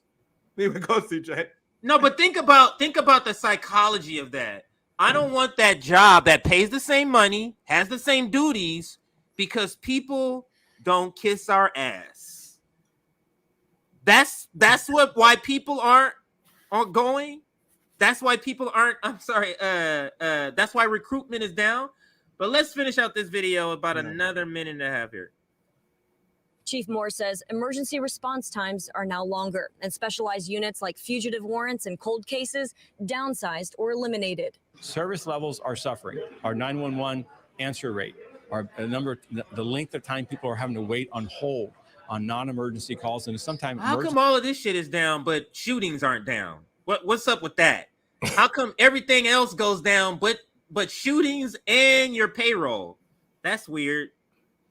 These calls are below what service standards that we want and need to achieve. Good morning, gentlemen. Good morning, gentlemen. So LAPD does recruitment events at the police academy now monthly. This is graduation for class 322. 27 new police officers, half of what LAPD had hoped for. Leading the class, Officer Casey Shelby. So if you didn't hear, 27, that's half of what the target was. And I'm gonna tell you right now, cop or no cop, crime is gonna be the same because of poverty. Like these people don't stop anything. Life is gonna go on with or without their job. So we really don't need them. And no way, we really don't need these people. We need to really fight poverty in order to stop all this shit that's going on right now and get a lot of people with mental evaluations, And just like in your debate, Nick, with that guy, the cop, is like they're never concerned with why. Like if you're so concerned with safety, how is your question? How is your question? Why is this happening so we can stop it? How is that not your first question? Go ahead. That's why I said we had to defeat them, because they literally said, when I brought up, like, yo, you got to address, if the debate is about crime, we got to talk about the root cause of crime, which is poverty. And the guy I'm debating literally said, I don't even care about the root cause of crime. If we just lock him up, we just put him all in prison. I'm like, and that's why I brought up, like, how can you say that China and they were super anti-China. Like, how can you say China or any other country is insane authoritarian if your response is not to help people, but to put as many people in prison as possible so you can feel safe? That's literally what he said. Like, how can you even debate that? Like, that is a crazy person. I don't care if their poverty is high. Then people are not going to turn to Aladdin. It don't really matter. Just put as many people in cages as possible, and that will decrease crime. And the thing is, he was not even necessarily wrong. That's why I can't debate it, because he said if you just put a lot of people in prison, you would decrease crime, which is true. If you run a prison state and put everyone in fucking prison, crime will go down technically. And that is what he was advocating for. And what I'm saying is, do you want a functioning society where people are living happily, or do you want a society where people are just locked up in cages in order to protect an individualized class? And so that's the ideology that these people have. And it's so insane. That's why I say no one is the bigger fascist. No one is the bigger authoritarian than these capitalists and authoritarians. And I bring up the fact, like, yo, we in prison 1/4 of the world's prison population, way more than China. And they're like, oh, well, just culture. Like, what? That doesn't, like, so you talking about niggas that in the suburbs are not gang banging, bro? Like, so like you can't talk through them. We gotta build a coalition to defeat these people, because at the end of the day, they are fascists, they are authoritarian, and they don't care about solving the issues. They just want to lock people in prison. And pretty much it's almost like they don't want it to solve because they want a new crop of criminals in their eyes all the time. They want this new crop. It's like part of the machine. It's part of the machine to keep putting these people through it. Plus, getting this free labor through slavery. Make him feel like the slave catcher that he always wanted to be. That's what they want. That's really what it is. All right, let's finish this video another minute, and then I got another short video, and then just some questions for both of you. And then I'm going to play this news conference. It's going to blow your mind. He used to be a cop in Indiana. LAPD is the leader. Whatever LAPD does, the rest of the country does 5 years later. So this is the best of the best. This is where I wanted to be. Remain true to your character. Let me ask you this. What the fuck does a person from Indiana have any business being a police officer in Los Angeles? What does he know about the people in Los Angeles? See, this is what... That is ridiculous. That's ridiculous to me. Go ahead. I've been warning you guys about this because Detroit is flooded with cops from Ohio. And when these people don't have a connection, when they haven't grown up with your people, they just do the worst because they don't actually give a fuck. They don't have to live here. They will not be held accountable if we catch him at the gas station, out of his uniform, et cetera, et cetera. He don't have to, deal with any consequences. He go back to Ohio, and everything is everything. And this is what they have brung. And it's going to be a lot of people that they are going to be moving around because they want people detached from that community as possible, because they want you guys fucked up and stay in line. It's going to be hard times coming in the future. And the police is going to be the first in line to fight the proletarian, to make sure that they skill the proletarian to stay in line. If we get through the police, then we make it to the National Guard, et cetera, et cetera. But they have to make sure that their pawns are in place before the proletarian makes a move on the chessboard. Do you think that's why they're screaming about is a shortage? Because they like, look, man, we need to build up this army and we're not getting enough people. Yeah. Oh yeah. They know it's about to be riots. They looking at all these other countries that already woken up, and it's really, and the petrol dollar, our living standards about to drop because the petrol dollar. So they know that this shit is about to be popping. So let's a lot of these people firing people. They're getting ready, man. They're getting ready. The layoffs. Bill Gates out here saying, let's finish this one. Let's go. Joining an understaffed department in the nation's second largest city amidst rising crime and many other challenges, a couple dozen new officers sworn in and ready to serve to the best of their abilities. It's not easy, but that's why I joined. You're contributing something that outlives you, and not every profession can say that they do that. There is something to be said for going home every day knowing that you made a difference, even if it's on the hard days, and there are many of them. You know that you made life better for somebody. Like as he's saying that, there's, how many people was listening to that saying, what the fuck are you talking about? And that's the thing, that's the shift. That's the shift that has happened. Now let's look at one more before I ask you guys a couple questions here. This one, let's see, what city is it? This is Chicago, and of the videos that popped up the most, Chicago was probably the number one where I got the most content that popped up about this issue. The LAPD is facing a crisis. They say the number of criminals is on the rise. At the same time, the number of cops is going down. I hit the button too far back. I gotta go back. First they say it ain't no police. Now they saying criminals are on the The number of streets. criminals is on the rise. At the same time, Yeah, that's the one. I'm sorry. I hit the LAPD again instead of hitting the Illinois. So here is the Illinois video. They call theirs troopers. So here we go. Which is why the head of the Illinois State Police is offering hiring incentives now, hoping to add hundreds to the ranks. CBS 2 political investigator Dana Kozlov spoke with Director Brendan Kelly about some of the challenges his department is facing. Forward, march! We are pushing hard. We are trying to compete very aggressively. You could call it a recruitment blitz by the Illinois State Police. Videos and social media ads are now part of a campaign to recruit and train 300 new troopers in the next couple of years. It's always a matter of give and take. We always have new people coming in and people that are retiring, so there's a constant need. Director Kelly says the goal is to get back to having more than 2,000 troopers in the department, up from the 1,700 or so ISP has right now. Kelly says numbers are higher than they were in 2017 after former Governor Bruce Rauner's budget stalemate triggered a hiring freeze. The pandemic also slowed hiring, but there are other challenges, including an anti-police sentiment held by many since the murder of George Floyd. How has that had an I'll just add it in one context as well. Then, at this point, the Democrats and Joe Biden funneled COVID relief money to the police. So I want liberals to connect those dots. We live in a police state because of the Democratic Party. So they mentioned here, you have cities and towns that start running low on funds. So then, instead of actually providing for the people, they took the little relief money they got passed, and they're like, "Oh shit, just give it to the cops. Fucking let the people starve." This is austerity politics plus a police state combined. There need to be a term for it. It's insanity what we do in this country. But go ahead, let's continue the video. Because you can see the disaster ahead.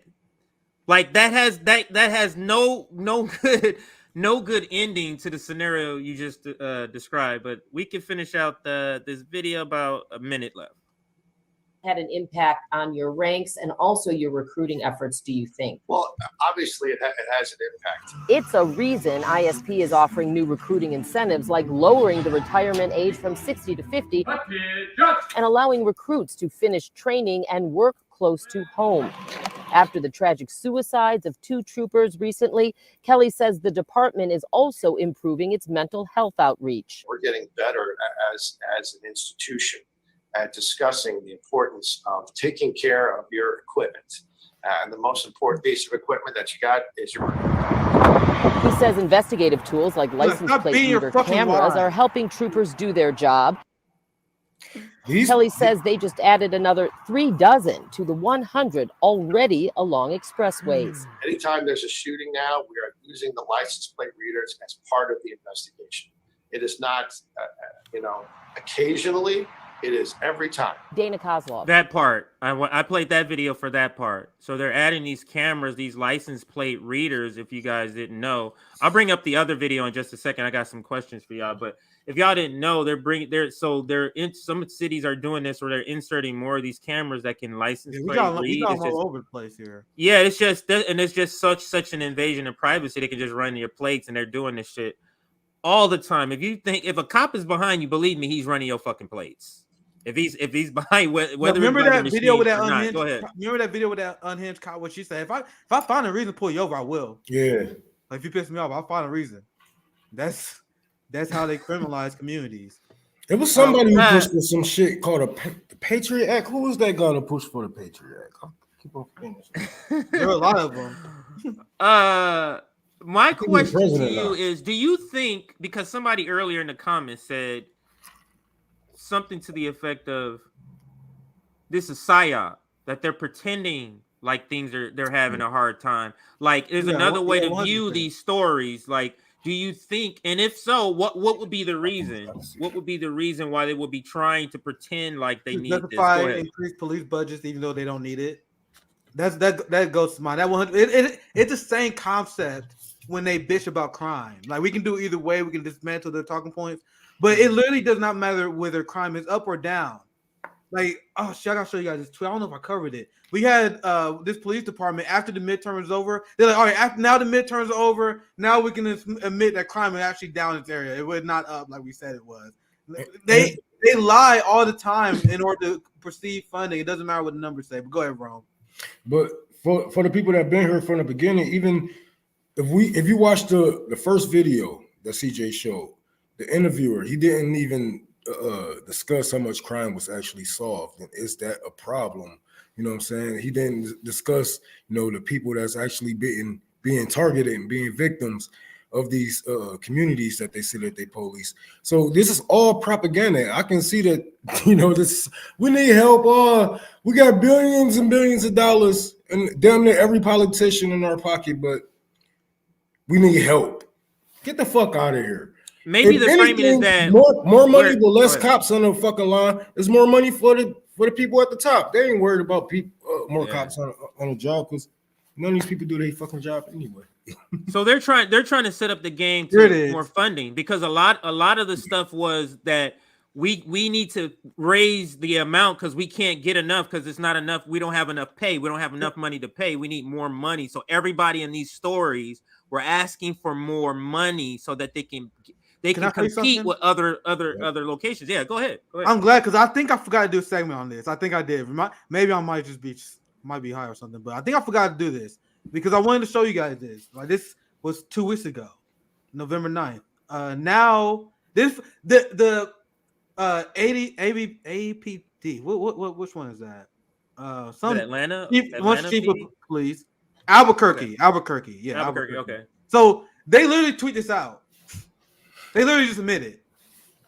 They say, now that campaign season is over, I want to clear up the claims about Albuquerque's crime stats. Over 5 years, overall property and violent crime are down thanks to officers, detectives, and professionals across the ABT. So literally during the election, they was siding with Republicans to help Republicans paint this narrative that, oh my God, crime is out of control. They do this to secure funds, and this idiot does what they usually don't do, when they just admit they lied. So this guy tweets this out, and he get ratio to oblivion. And you see people like, oh my God, he fucking admitted it. This guy literally, look, this is a tweet I liked at the time. Saying you're doing this now that the campaign season is over implies y'all weren't giving accurate information pre-elections. So doesn't it change the whole narrative around the crime debate and how people perceive crime if you guys are being honest? What have we been saying about RBN? For one, how you define a crime, we can do either way. We can go down that rabbit hole, or we can say, as we've been saying, and that's why I said during the debate, and they would look at me like I'm crazy because I said the fact that the police lie all the time. All the time. Why are we even accepting the premise what they say? We should start at the baseline that they are lying and to proving hardcore otherwise. But go ahead, CJ. It's so crazy that the people who want more funding are the people who we use as the sources for crime rates. Does that make sense to you? Yes. Does that make sense to you? Why wouldn't they just say crime is down to justify the money you just gave them, and then when they want another raise, they say crime is up? Why wouldn't they do that? Like, wouldn't they do that? Like, come on, go ahead. CJ, you know what? When the feds come in town, right? When the feds come in town, that's when they really start to make up all types of shit. They pulling over everybody. The narcs in town. You ever had the narcs in your hood? They don't play. They get you for anything. And this is what me and Nick was talking about on one episode, is how do you define a crime? Because they can just pull over thousands of people with no seatbelt and say crime is up. It's the crime to drive without a seatbelt. It's a crime to do jaywalking. It's a crime to right. But it's not a crime to rob people of their savings through the housing crisis. That's not a crime. It's not a crime to rob people. How do you define the crime? 100 million to Ukraine, 100 billion to Ukraine while people starve. Like, why is that not a crime? Go ahead, Ron. Yeah. And this is why they avoid saying violent crime or, murder is up. Robbery, because it would be a lie. Because we can just go on Google and be like, no, it's about the same, if not a little less. Nothing really changed. What you talking? What is this all about? Think about it this way: Democrats need something to run on. Police need something to run on. This is all campaign strategy for money. This right here, you talking about a coon cop.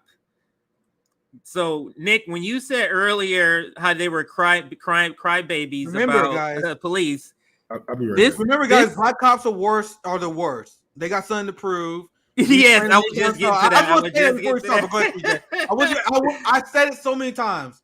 Black cops have a chip on their shoulder because they got proved to the white supremacist teammates that they're not soft on the blacks. So that's why they tend to be the worst. But anyway, go ahead, CJ. So that doesn't surprise me. Look how he pleads here. Listen to this. I have police leave. They're leaving because they feel like they're not appreciated.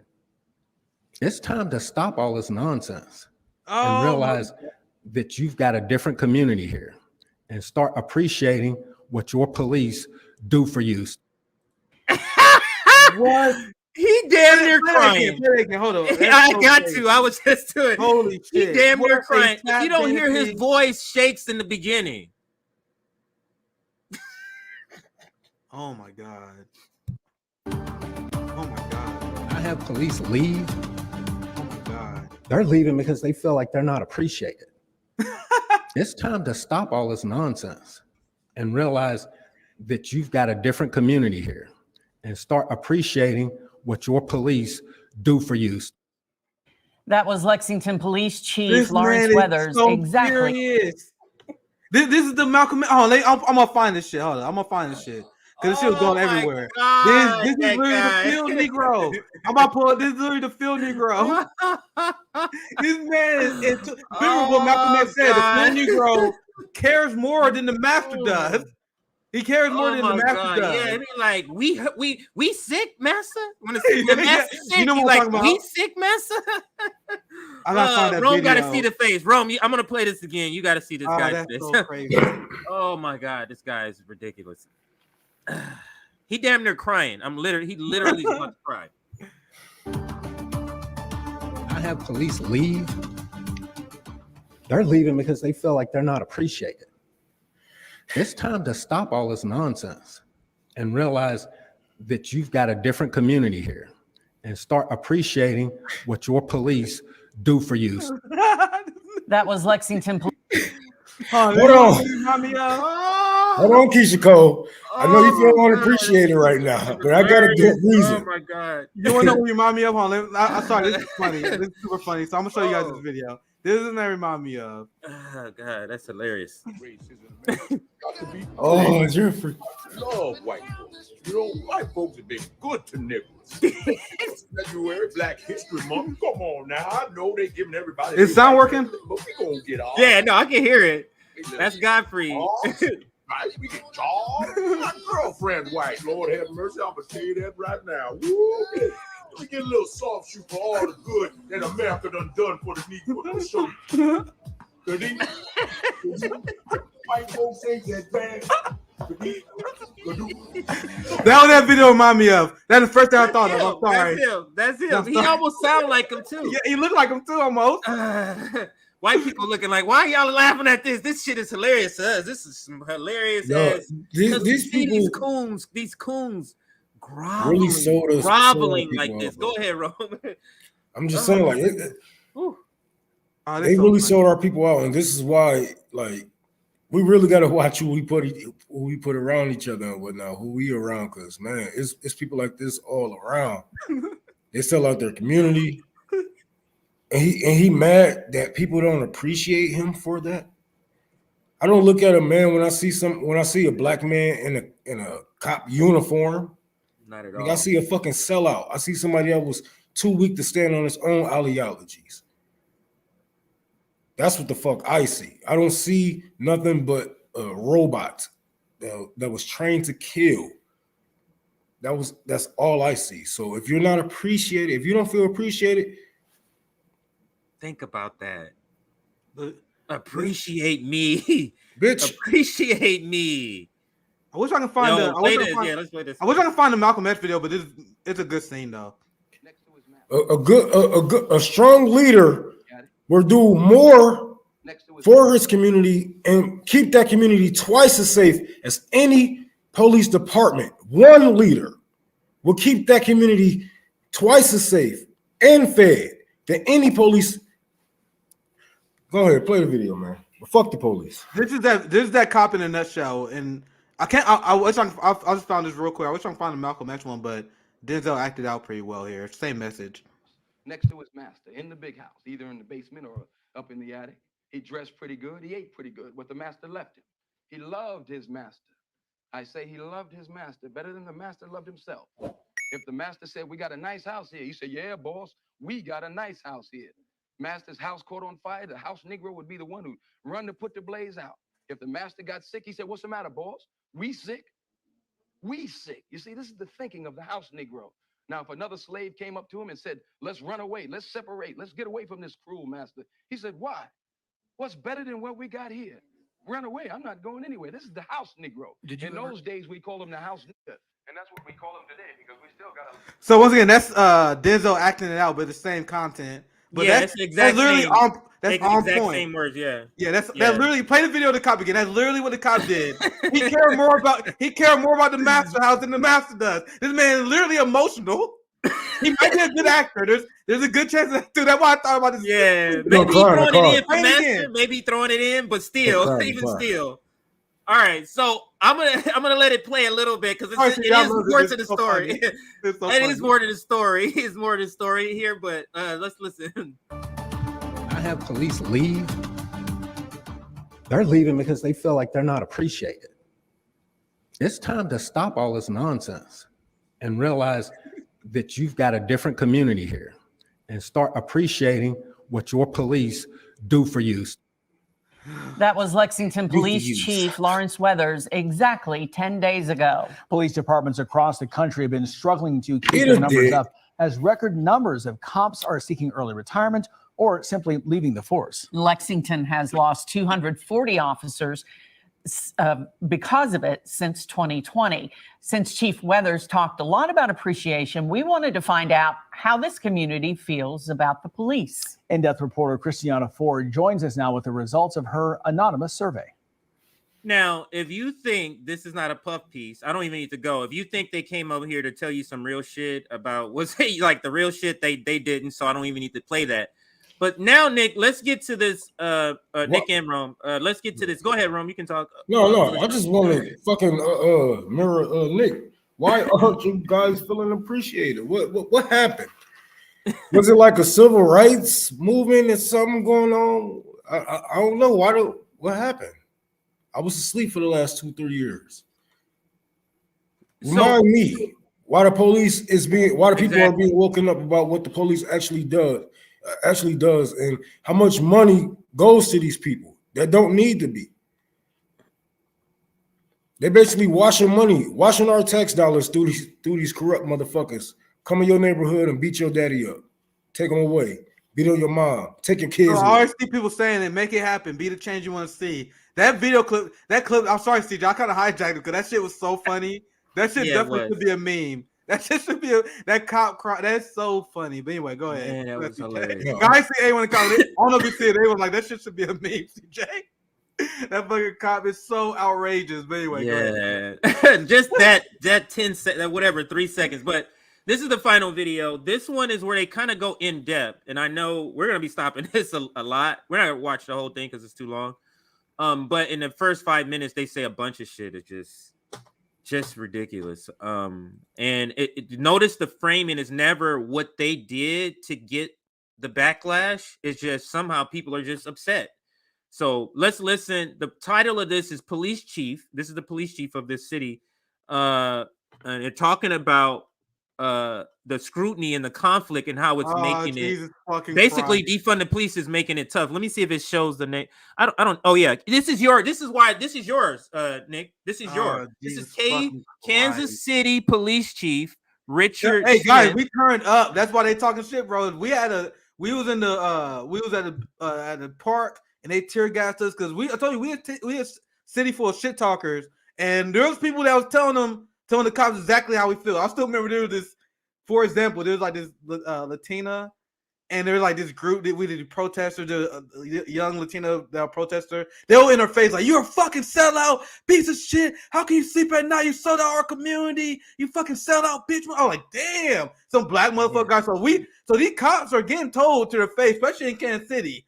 And that's how it was in George Floyd protest. I was reporting on my Substack and my old YouTube channel, and I'm glad that it's from KCPD because we had one of the worst, and our activist group we bring it to them. But anyway, let's continue with the video. Listen to the framing of the questions, of course it's framed in a way, and then listen to his answers. Let's just listen.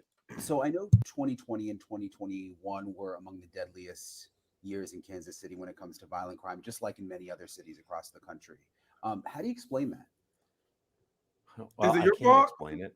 I'm sure some academic will look at this for years and look at it. But I think what is surprising is that it was consistent across the country. It wasn't just here in Kansas City. It was consistent. CJ, is it all the way up? Oh, my bad. Let me see. I didn't even check. Yeah, I can hear it. It's just a little quiet, but I can hear it. Yeah, it is all the way up. It actually, I don't remember it being this low, so they must turn it up later because it does get louder. Let's see when it does, but it does later. What is the phenomena that made that happen? I don't know. Everyone wants to tie it back to COVID or other things like that. I don't know if it was demonstrations in the streets and people saw that and took, liberties with that about their actions. I don't know what happened. I will say in Kansas City, we are fortunate because 2020, we saw a historic homicide rate here. In 2021, we were one of the few cities that saw a reduction. So I do think it's possible to meet a downhill trend. I just think it's very difficult today. And how's this year going? Since he answered, let me say this real quick. Since he finished his answer, and this is why I'm nailing that actual social justice warrior dude during our crime debate. At what point does the onus go on you guys? Like, look how much money we are spending. This point keep going over their head. We spend more on the NYPD police than the DPRK does on the military, 3 times more. At what point do we say you guys are failing at your job? Isn't your job to stop this? Isn't that what the prime mechanism you guys use to justify your budgets? So when he asked his question to him, when he said, "Why do you think there's a surge in crime rate?" You see how these cowards immediately deflect to 1,000 things. This guy literally said, I don't know if you guys caught it, because he said, well, after the George Floyd protest, maybe people felt more emboldened. What he meant was people felt more. You go back and you can go back and play it. What he meant is that people felt more emboldened to commit crimes. So what he's saying is that because we protested, people all of a sudden was like, "Oh shit, I'm about to commit crimes." Does that sound realistic? That's also saying you're invalidating the reason why people are protesting. Like you're there's no existence of why the reason behind it. Go ahead. Yeah, there's so many. That's a great point, CJ, because there's so many ways that's such a slimy answer. It changes the narrative what the protesters were trying to accomplish while shifting the blame on you guys failing. And this is the argument that was blowing their mind that people can't comprehend. I'm like, why am I debating? You gotta justify why your policies failed. Where did the debate start? We had neoliberal policing policies for decades. So if you're going to present the premise to me, because it's you, not me, I'm not out here pretending that crime is out of control, right? It's you guys that are presenting the argument that crime is out of control. Thus, why do you guys fail if you guys acknowledge that crime is high and that you're mandated to stop? You guys see what I'm talking about? They don't. Yeah. It's your job to stop it. Then you're telling us it's up. They're like, isn't that you telling us that you're failing at your job? since people like to punch down, I'll pass it back to you, Sam. But people treat customer service workers worse than they treat politicians, right? And that's my viral tweet I put a long time ago. So I wish people would treat customer service workers the way they treat the ruling class the way they treat customer service workers. So if you ordered a meal and you order a steak and this motherfucker send you a burger, you're like, yo, what happened here? You're like, well, actually, the fucking cook, he made it. Shit, I don't know. Maybe you should have ordered the burger. Why are you mad at me? That's essentially what the cops do. Your job is to decrease crime. The server there fucked up, and he start blaming. That's what the cops do. Same fucking thing. The mailman deliver you the wrong mail. He's like, man, you should deliver you should ask for something different. Why the fuck you mad at me? Because I'm not doing my job. Why you mad at me? You guys complaining, protesting. Now there's more pressure on me. Like it's the same stupid mindset. Yeah. We're a little bit above than we were last year. We're not at a historical level yet, but we're above where we were last year. Do you know why? No. Do you think it's COVID related? No. What's it like to be a police officer these days? I think it's a struggle. Break out your Kleenex, guys. Oh my Break. This is gonna be emotional here. Okay, he's about to tell us what it's like to be police officer. Let me just rewind it 3 seconds here. Let's go. It's funny because when we talk to the young officers, I mean, they all seem energetic and ready to go. We have an orientation that night with the parents before they come in, and you can see the difference between the energy of the young people who are coming in the department and the parents who are with their kids before they come in. I mean, it's a different total energy in the room. I think most young people are seeing this as an opportunity and career path, and some of the other people are saying, why would you want to be here in this day and age under this kind of scrutiny and the dynamics of policing in America in 2021 and 2022. Oh, CJ, they hear us.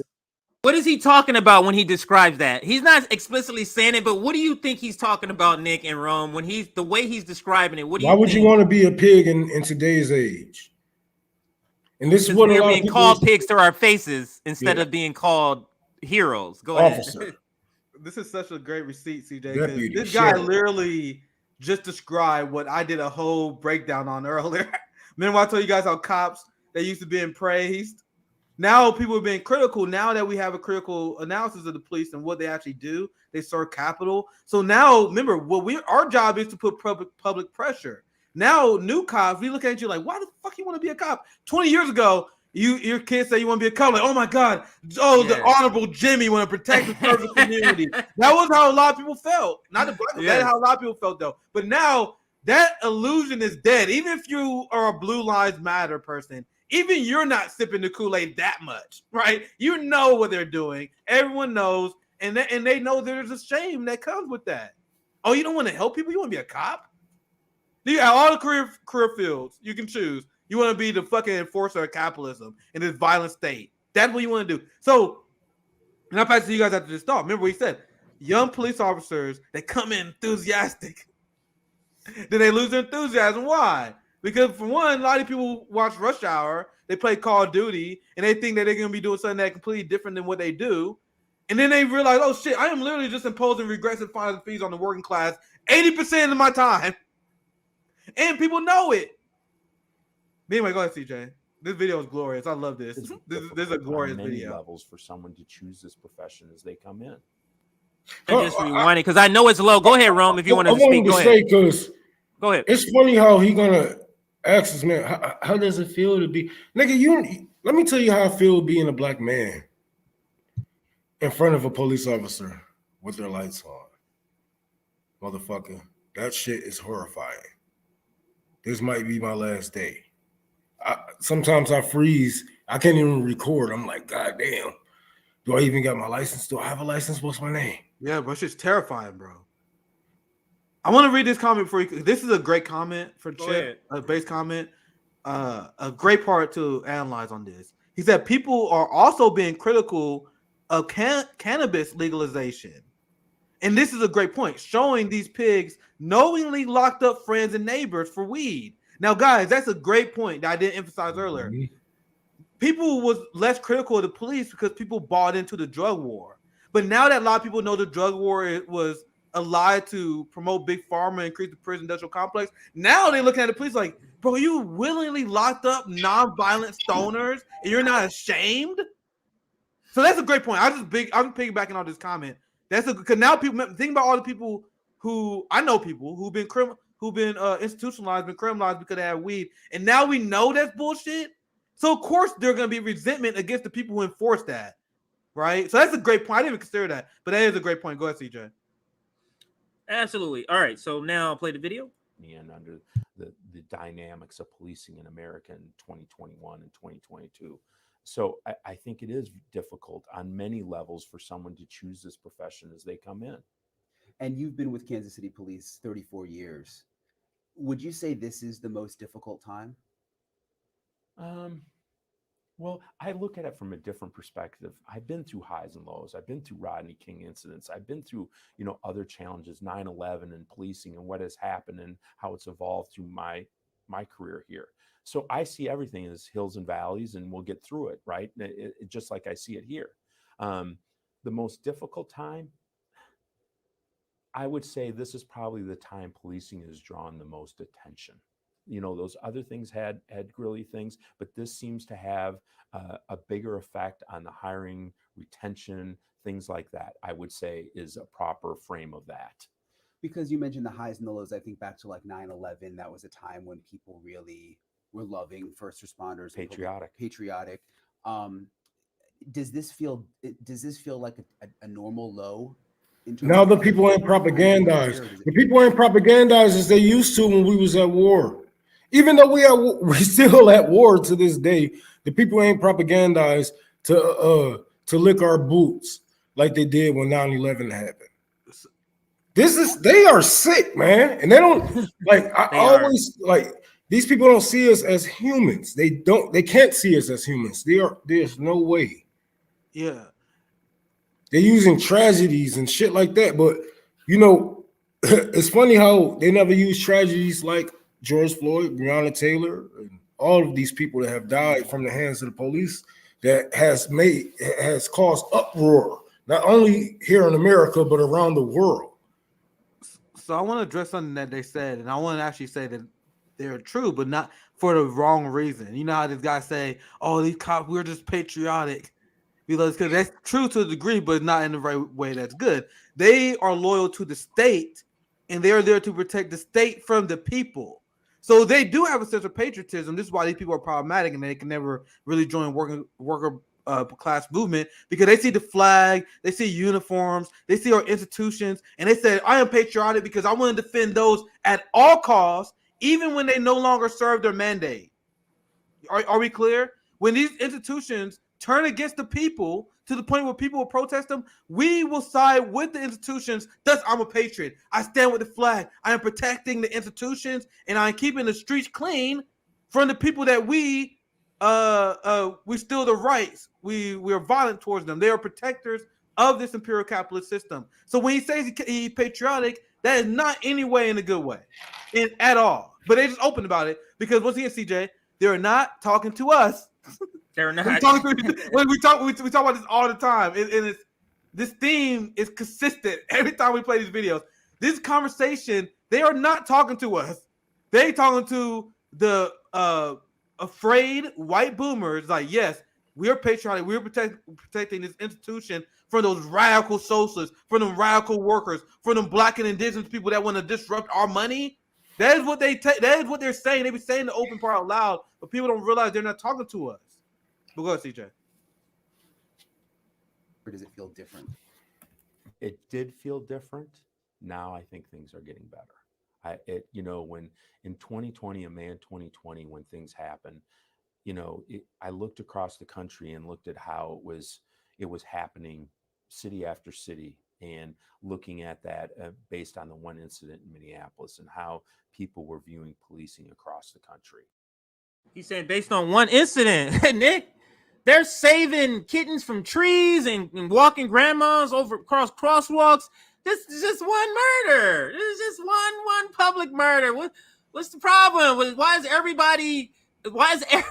How is this affecting recruiting everywhere? That's essentially what he's saying. One dead nigger. Who gives a fuck? Well, how is this? Why is everybody up in arms? It's a nigger. Come on. And not to mention that, not to mention that, George Floyd was one of many people that died during that time by the hands of the police.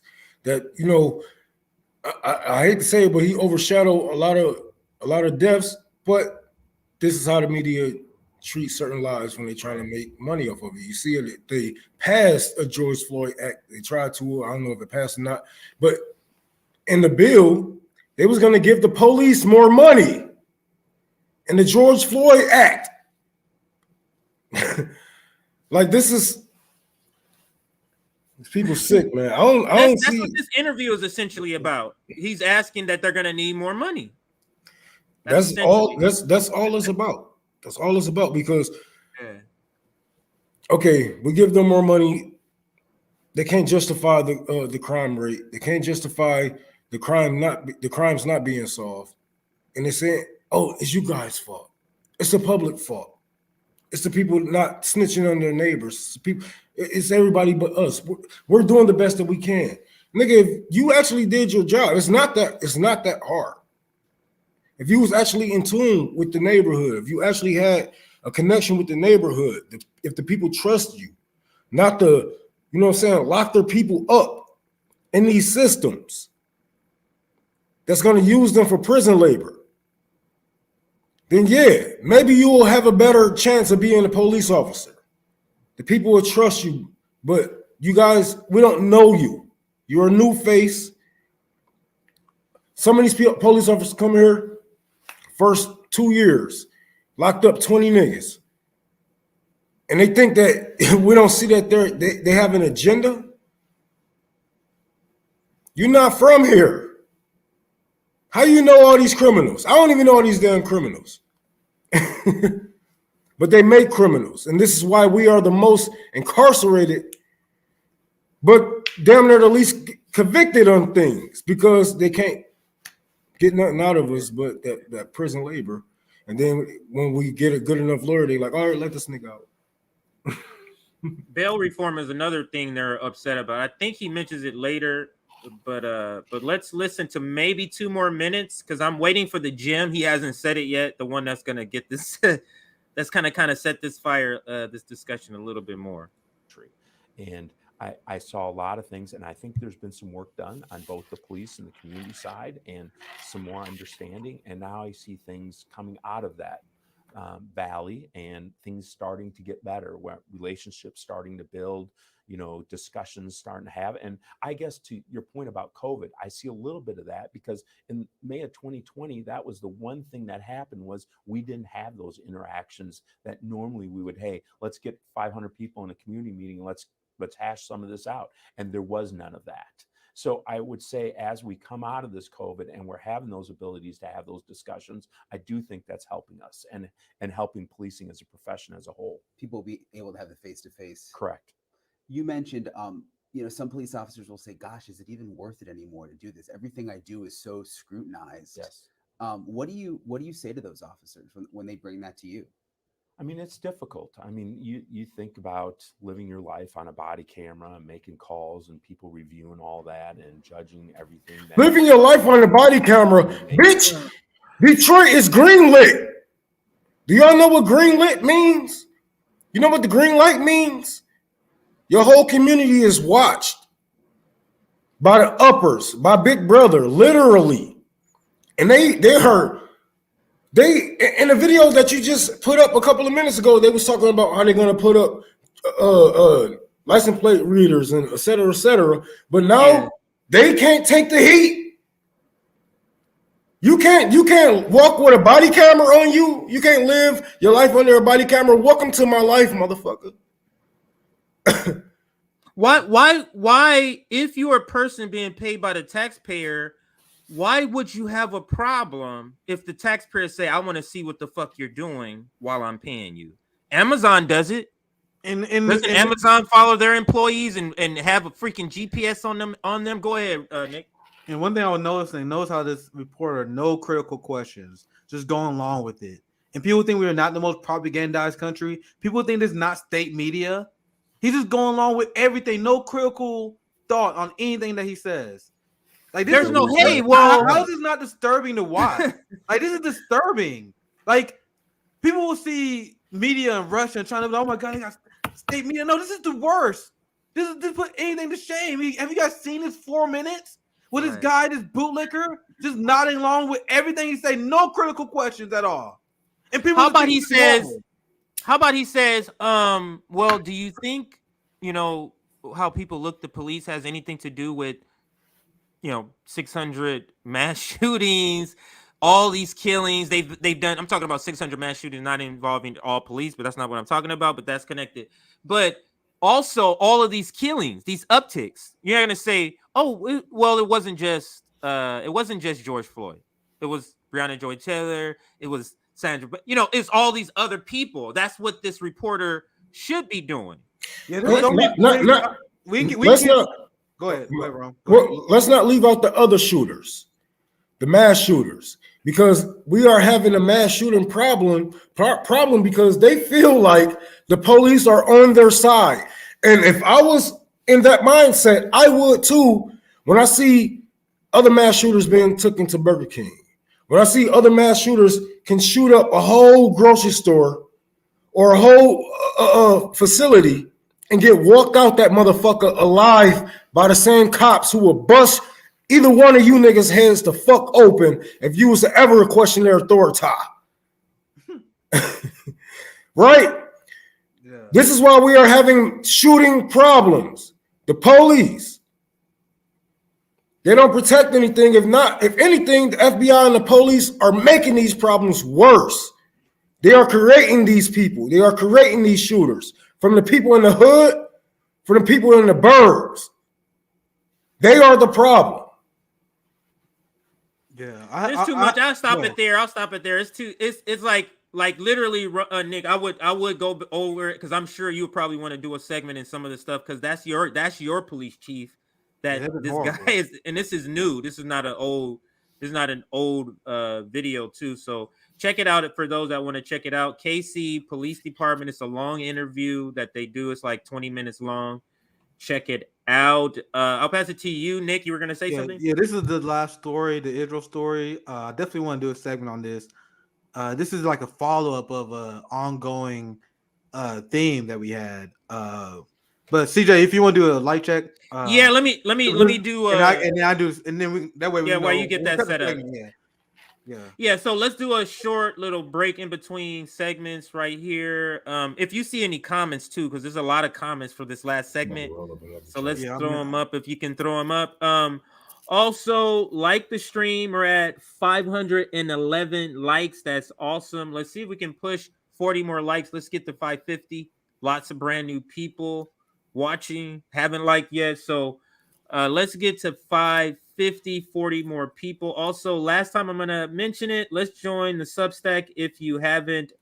Where is it? If you haven't already. Oh, it's scrolling right there at the bottom. Join our Substack. You'll get notifications of streams in the future. Oh, here it goes right here. You'll get notifications of streams 30 minutes to 2 hours ahead before we go live, and clips are like 15 minutes to 30 minutes before clips are uploaded. Also, subscribe if you are a subscribe member or you are a subscriber. Make sure you check because they do unfollow people all the time. All right, Nick, I'll pass it back to you. See if you're ready. Yeah, this will be my last segment for the day. Hopefully, I don't think I'm ready. I don't think it should be too long. Maybe we'll make it 15, 20 minutes segment. Let's see if I can pass a challenge. But anyway, the ongoing theme that I've been explaining to you guys, the unintended consequences of the West's unapologetic hypocrisy on the global stage. People think it's just a coincidence, that it's just a happenstance that the United States have these standards that doesn't apply to Israel. But then they say, oh my God, look at Venezuela. We got to have regime change in Venezuela because of human rights violations. These contradictions have consequences. So if you're a Western ally who is shielded by the United States, and they see that they want to shield you while going after other people, they are going to double down on their extremism and their fascism. We've seen this in Saudi Arabia when they cracked down on dissidents and reporters. Now that Biden gave them a shield of immunity, and now Israel, already a genocidal and apartheid state, has drifted further to the right and became even more genocidal because they decided they're going to take advantage of this Western shield of hypocrisy. While everyone is focused on Russia, bad guy, China, bad guy, we're going to make our moves. and Western media not going to question it for the most part. They've been bombing Syria illegally. They've been pushing for war with Iran. This new coalition with Benjamin Netanyahu. I reported this a few weeks ago. They said even we going to war with Iran. Even in the United States, we tired of the United States slowly pussyfooting us into this. We doing it or not? I don't care if they get mad. That's how extreme they are. And you had this story. I'm gonna show you guys this to show you guys how much they're escalating their genocide of the Palestinian people. This is a few weeks ago. We reported on this. UN rights chief decries unconscionable killing of Palestinian children. Meanwhile, we can't even get the NATO left to support BDS. Every single progressive congressperson sell out Palestinians as the Israeli government gets worse. And I'm going to show you guys this. This is what I'm prefacing the story for. Now, with this new government, with Benjamin Netanyahu, he was considered extreme like 15 years ago. Now, he's like the moderate in his party. They all full of far-right fascists. I explained this concept before, and this is an easy way to understand it. Benjamin Netanyahu is a war criminal, and he is hated among Palestinians and allies because his position ever since he had power was, let's limit Palestinian casualties. We can have them, of course. Let's kill them. We got to subject them, but let's make sure we don't kill too many of them. The people that is to Netanyahu's right, that's in government, they straight up said, no, we should have no mercy. We don't give a fuck what anyone says. If you're against us, you're an anti-Semite. You with us or you against? You with us or you're against us? You guys see the difference? Netanyahu's evil, but the new government is next level. So now, and by the way, it's basically how they did Donald Biden with Trump. It's basically how they did Biden with Trump. Like, oh, these guys are so evil. We need this guy back again. Like, no, all these motherfuckers are evil. And by the way, interview or watch any interview of an average Israeli citizen and ask them about Palestinian rights and watch them be horrified. I play videos of them chanting death to Palestinians. I got a video I'm gonna show you now where they just talk about casual racism. And this lady, she's saying, oh yeah, I'm proud of my racism because we're protecting our pure gene. We're protecting our society. And also I'm gonna show you guys that here later. The average Israeli citizen has been radicalized, and their government is a reflection of that as well. So let me show you guys this story where, and I have this one. I'm gonna go a little bit out of order because I'm gonna show you this. This is what I showed a few days ago when I did my last Israel story, where Israel is becoming so extreme. Even liberal Zionists are like, yo, they're about to make us look bad by social. They don't care about Palestinians, to be clear, but they're worried about looking bad on a global stage because right now the West, the key part of their strategy is to paint Russia and China as being uniquely authoritarian. Now, that is hard to do when you're close allies with a genocidal fascist state. You guys see? It's not about caring about Palestinians. It's them like, yo, Israel, pump the fucking brakes. Bro, pump the brakes. We're trying to do a heist in Ukraine. You're making us look bad. So this is Thomas Friedman, who is by no sense an ally of the Palestinian people. Even he said, Israel we knew is gone.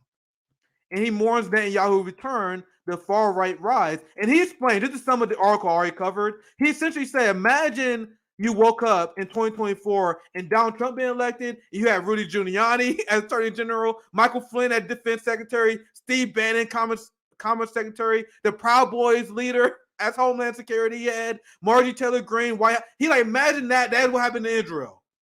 But it worse. He kind of being nice there. Just as a heads up. Now let's get to the story I actually want to cover.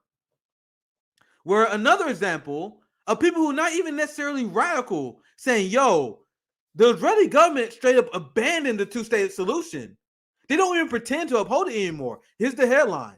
Israelis have dropped the notion of a two-state solution and largely embraced a multi-tiered class system where Jews are on top, prominent Israeli intellectual says.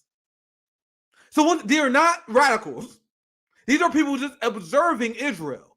Like, yo, this is nuts. What Israel has always been, but especially what it's becoming. Where they just straight up But go ahead, Ron. Go ahead. You got to try. No. What I was just agreeing with you because their fantasies didn't meet expectations. So when they actually went over there to basically colonize Palestine, they was like, "Holy hell, okay, well, we are being protected." But then you look out your window, you seeing a little boy being struck by a gun, by the butt of a gun. You seeing little boys being shot in the heart, reporters being shot in the head. You see all this turmoil, you like, oh, yeah. Think about the history. The history books is not gonna have you in shining in a good light. I know that for sure. And I'm gonna show you guys this is an example. Why I mean, when you say, I know what you guys think. Oh, Nick, you keep saying the far right. What do you mean by that? This is an example of what the far right leftist coalition that is fully backed. They got dominant control of Israel government because the radical Israelis approve of that, right? They voted down a bill by a margin of 71 to 38 that essentially would, here it is, the state of Israel shall maintain equal political rights amongst all citizens without any direct difference between religions, race, and sex. And they said, hell nah. And they voted that down. These are the people that Netanyahu is getting close with. Then Chuck Schumer, Bernie's good friend. I'm on a mission from God to be Israel's guardian. Head in the Democratic Senate. This is another one. I just like this one because it's funny. Zelensky says his goal is to turn Ukraine into a greater Israel. Zelensky, is it funny that him and his fascists in Ukraine, they look at Israel and they're like, yeah, that's a model. That is what we want to do with the ethnic cleansing. Yes, let's get rid of the ethnic sin. So I'm gonna try to speed this segment a little bit. Anything else you guys want to add real quick? All right, I'm gonna because once again I just want to do an update because even most I have a video, Nick, to play not now, but at the end it's connected to this, and I'm sure you've seen it, and it compares how Israel, the parallels of the United States and Israel, and this is the reason why the United States really sees Israel as them. Years like years ago. That works. Yeah, that works perfectly. That works perfectly. So I'm gonna just read this headline, just speed this segment up just a little bit here. This is the explanation that the guy gave. This is the intellectual that was on CNN. It said Israeli support 3-class solution to Palestinian conflict, and they now largely embrace a multi-tiered class system where Jews are on top.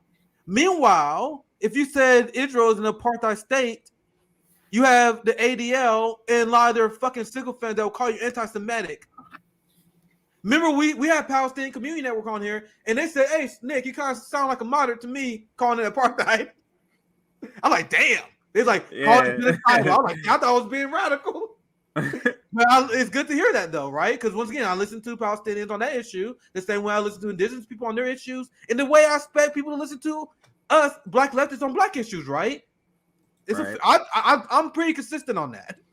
So if Palestinians said, if I have Palestinian activist group saying it's a genocidal state, now get Israel's a genocidal state, right? But anyway, last few things. This is something else. This is what Zelensky said a few weeks ago. You see how the fascist Zelensky admires the apartheid genocidal state of Israel? Zelensky says Ukraine, Israel could both be strengthened, and he explains that's something that should be our priority. He always said this is a model that he want to follow. And the last receipt I want to share, and then we get to that video to wrap the segment up. This is why I'm so critical of the Israeli left. Actually, I'm going to show you guys before this. I kind of spoiled it there, but I'm going to show you guys the racism. Fuck John Fetterman. Yeah, I kind of went out of order because I want to show you guys this first. Because this is like the average radicalization that you see in Israel. And the progressive movement, all for it now. You see that what John Fetterman said. He leaned into U.S.-Israel relations. If you talk to any, I've seen so many of these videos where Israelis say, yeah, we should carpet bomb Gaza. Just straight up radical shit. And the same liberal Democrats that will look at a MAGA rally, and I'm not saying they shouldn't, because some of these people say crazy shit. People say crazy shit at MAGA rallies, but the shit you hear from average Israeli citizens about what they should do to Palestinians is way crazier than shit you hear at Trump rally. I'm telling you, if you ever bored you for a second segment, Google, like I know Gray Zone did a good expose, Men Press News that we about to show here does a good expose. these people have been radicalized. But anyway, let's play this. Yeah, because I guess something to say this. I gotta make sure. I gotta make sure. I'm always paranoid. I gotta make sure the audio is good. Then I'm show you what they actually feel in Israel about black and brown people, and we all know how they treat Ethiopian Jews. But anyway, let's play the video. Oh, I read it out because I want the people that sometimes I don't watch my screen, so I'll read it just in case people not watching it. So she says, "We're racist because we want to preserve our lives and our sanity." So I'm proud to be racist, and it's all right to be racist. This is straight out of proud. This is the worst Clown example shit. of a Trump. Clown shit. If a Trump supporter said this would be the worst example they have, right? But this is just everyday dialogue in Israel. Let's continue, and I'll give you guys reaction. I'll play that first part again. We're racist because we want to preserve our lives and sanity. So I'm proud to be racist, and it's all right to be racist. If I'm racist in order to preserve my life, then I'm proud. This is straight up out of far right QAnon. Like the most far right example in the United States is the dominant government in Israel right now. Are we clear? This is our ally. But you guys want us to have Putin derangement syndrome. Our money is funding these people. But you guys want us to have Putin derangement? NATO left. How does that make sense? So let's continue.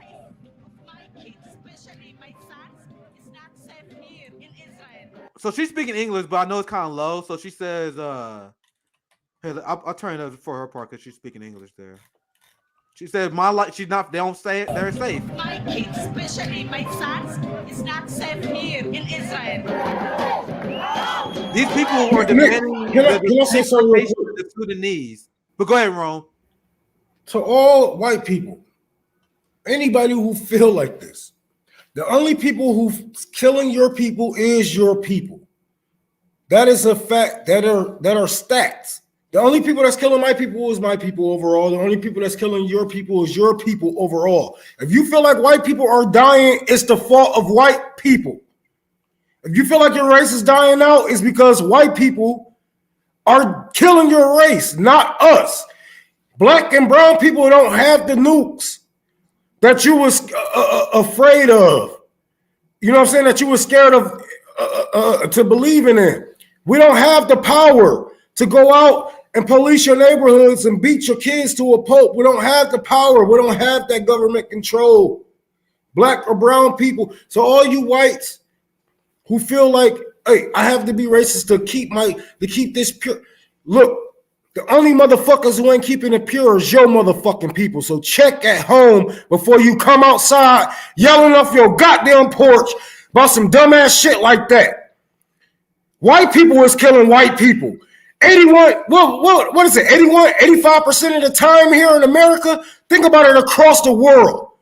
They are the ones copper bombing themselves. They're the ones overthrowing their own nations, not us. They're the ones overthrowing the EU, not us.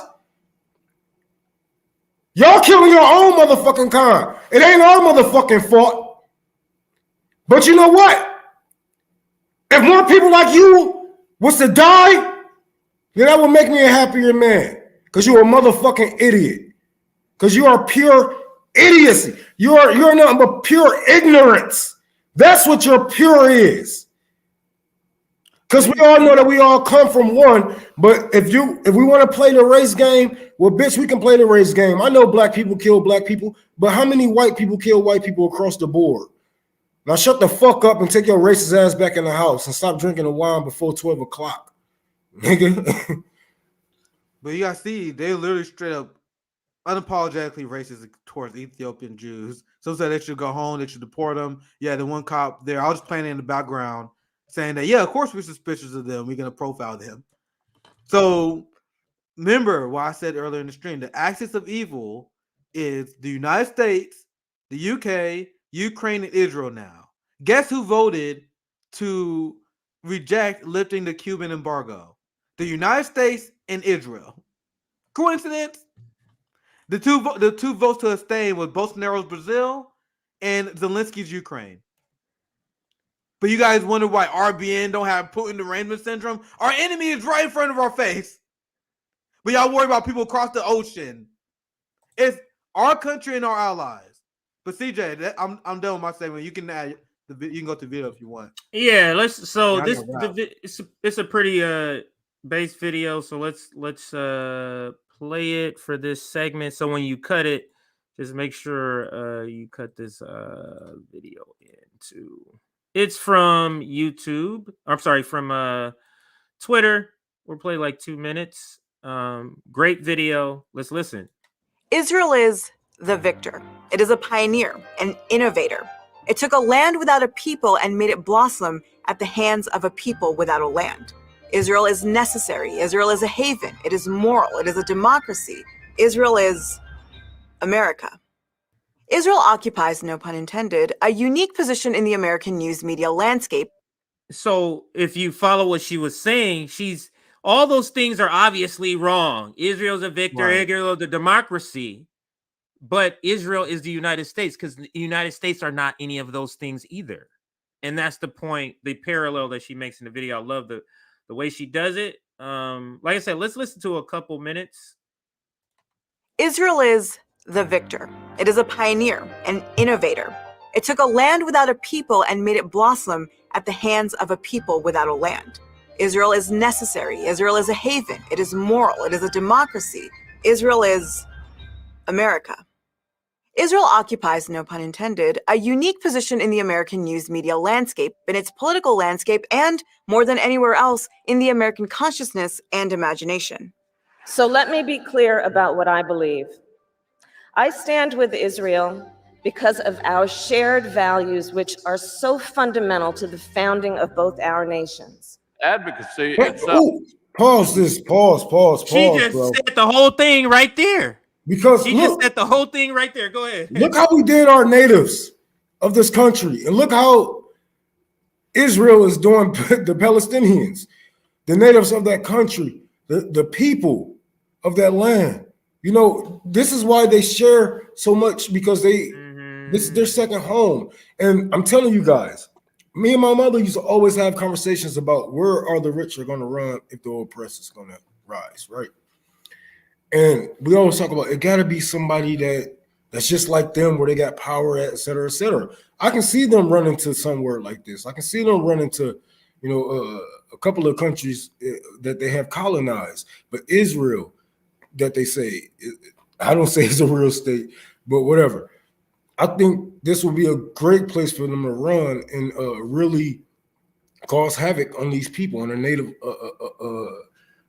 people of this land. So yeah, this is why they like, we share so much. Yeah, because look how many native people that y'all have killed. How many livestock y'all have took out just to make sure that they can't breed anymore, just to make sure that they can't. Hey, I'm just saying it is what it is. If we're gonna take it back, let's take it back, because they doing everything America has done back then in those days. From killing their people to not respecting peace treaties. So, hey. It's not the cause of the bond between the United States and Israel. Its cause is the shared history and common values that draw America and Israel together. There is an assumption of virtue, of a greater good in America's official history that has been consciously reproduced by Israel's advocates for a large part of the last century in an attempt to Americanize the Israeli project. And so when the curtain is pulled away to reveal the violence that upholds Israel's existence, there is an understanding from the United States of the necessity of this violence. Because Israeli violence is necessary to protect Israel from threats to its exceptional existence, just as American violence is necessary to protect the United States from threats to its exceptional existence. How Israel is covered in the US news and popular media serves to obscure the biggest thing that ties the United States and Israel together. They're both settler colonial states which have been built on the displacement and ethnic cleansing of other peoples. And so to tell the story of Israel in US news media has required for over 7 decades the disappearance of Palestinians, their history, and their right to their homeland. Because a cultural narrative about Israel where Palestinians and their history are front and center would also then require that we are honest about the violence that belies every part of the myth of American exceptionalism. Welcome to Backspace, where we tell you how the story is told in the headlines, and then we think about how we can tell it a little differently. I'll stop there. Go watch it. It's a longer video. I know we're ending the stream soon, so I thought the first 2.5 minutes was great because she breaks like this is what you and I say, Nick, all the time. Like we say, that's why we covered the United States sees themselves in Israel. This is the reason why this is them. They came here. It doesn't look good to exterminate the native population. It doesn't look good. Go ahead, Nick. Why do you guys think all the black anti-imperialists, quote unquote, I was about to say radical, but not even that. But why do you think so many people on the black left speak out in favor of the Palestinians? Because, for example, Dr. Cornel West sacrificed a lot of his career standing up for the Palestinians. We had the great Glenn Ford. We had Mark Kimbley on the show. Like the black left historically always stood with Palestinians because how can you look at Israel? I look at Israel, I'm like, these motherfuckers going through the same shit our people went through. Yeah, and the Palestinians look at across the pond and like, yo, they treating the black people the same way we're being treated. That's why we had a long-standing history of solidarity between South Africans, Palestinians, and African Americans, and Afro-Brazilians as well. Throw them in the mix. There's been a long-standing tradition of solidarity that go back even to the Black Panthers and Nelson Mandela. Nelson Mandela, he gave a speech. I shared it on the show a long time ago. I can't find it. But he said the Palestinians were crucial to resist apartheid in South Africa, not just in terms of rhetoric, but in terms of material needs. There's been a long time solidarity among Africans that resist colonialism, whether they're African Americans, where they from Africa, where they from South America, and Palestinians, because to me it's the same shit. And not to me, there's no value. Remember, we already asked what the value of doing Prussian Olympics, and that's the thing the liberals want you to do. Oh, why are we staying in Palestine? We got all struggle. No, there should be none of that. We are going through the same struggle. Doesn't matter what the degree. We need to fight it and end it for all people, black, brown, and otherwise. Period. The only reason why they don't want to fight it is because you and they know that it starts and stops here. All of this hurt that we are causing around the world, it starts and stops here. If we want to stop it in Palestine, if we want to stop it in Africa, if we want to stop it wherever, we have to stop it here. We have to get our leaders under control, in check, overthrow, et cetera, but they're not willing to take those steps because they want what they say, democratic socialism nowadays. You know, they don't want capitalism overthrown or dissolved. Yeah. They want it tweaked. They still want slavery. They still want this and that. They just don't want to see the effects that's having on other people. They don't want to hear about what other people is going through because of our benefits. Well said. Well said. I'll just quickly read the super chats I think we missed. Then we wrap up here. Like I said, I knew this was gonna be a longer stream. I had a lot to say because I was out for like last 2-3 days. But so it was a good one, good stream. We make sure we can get those segments up. So let's thank you for $5. I was going. I always say this before I read all super chats. If I missed you, it's not out spite. I try to catch as many as I can. So I appreciate anyone who left a super chat. Thank you, Black Fruit, for $5. Crack down on white collar crime. Get out of our neighborhoods. And that's what I'm saying. Like, bro, if you want to live in as like abolitionists, they don't see any disagree. Because my position is, as right now, as we transition, if you are in a white suburb and y'all want to live in a police state, have your police state. But if we as a community decide that we want to police ourselves and we don't want to police, we should be allowed to make that decision. As it is right now, we are occupied by colonizers. They send police from white suburbs to police our community. If that don't work, they're gonna fucking gentrify your neighborhood. Yeah. So if you guys want to live in a police state where you guys get regressive fines and fees from cops in your neighborhoods and your white suburbs, go for it. But if there's a black community, there's an indigenous community that want to go to the road with abolition, they should. And I think my theory is if that's allowed to happen, it will spread nationwide. So anyway, let's go to the next one. You guys can interrupt me anytime. I'll just try and get through super chats. It's been a long stream. I think for the $5, I think we didn't read this one yet. Paying 15 euros for 2 months for electricity in Finland so far is between 0 Celsius to 10%. Sorry, minus 10 Celsius here.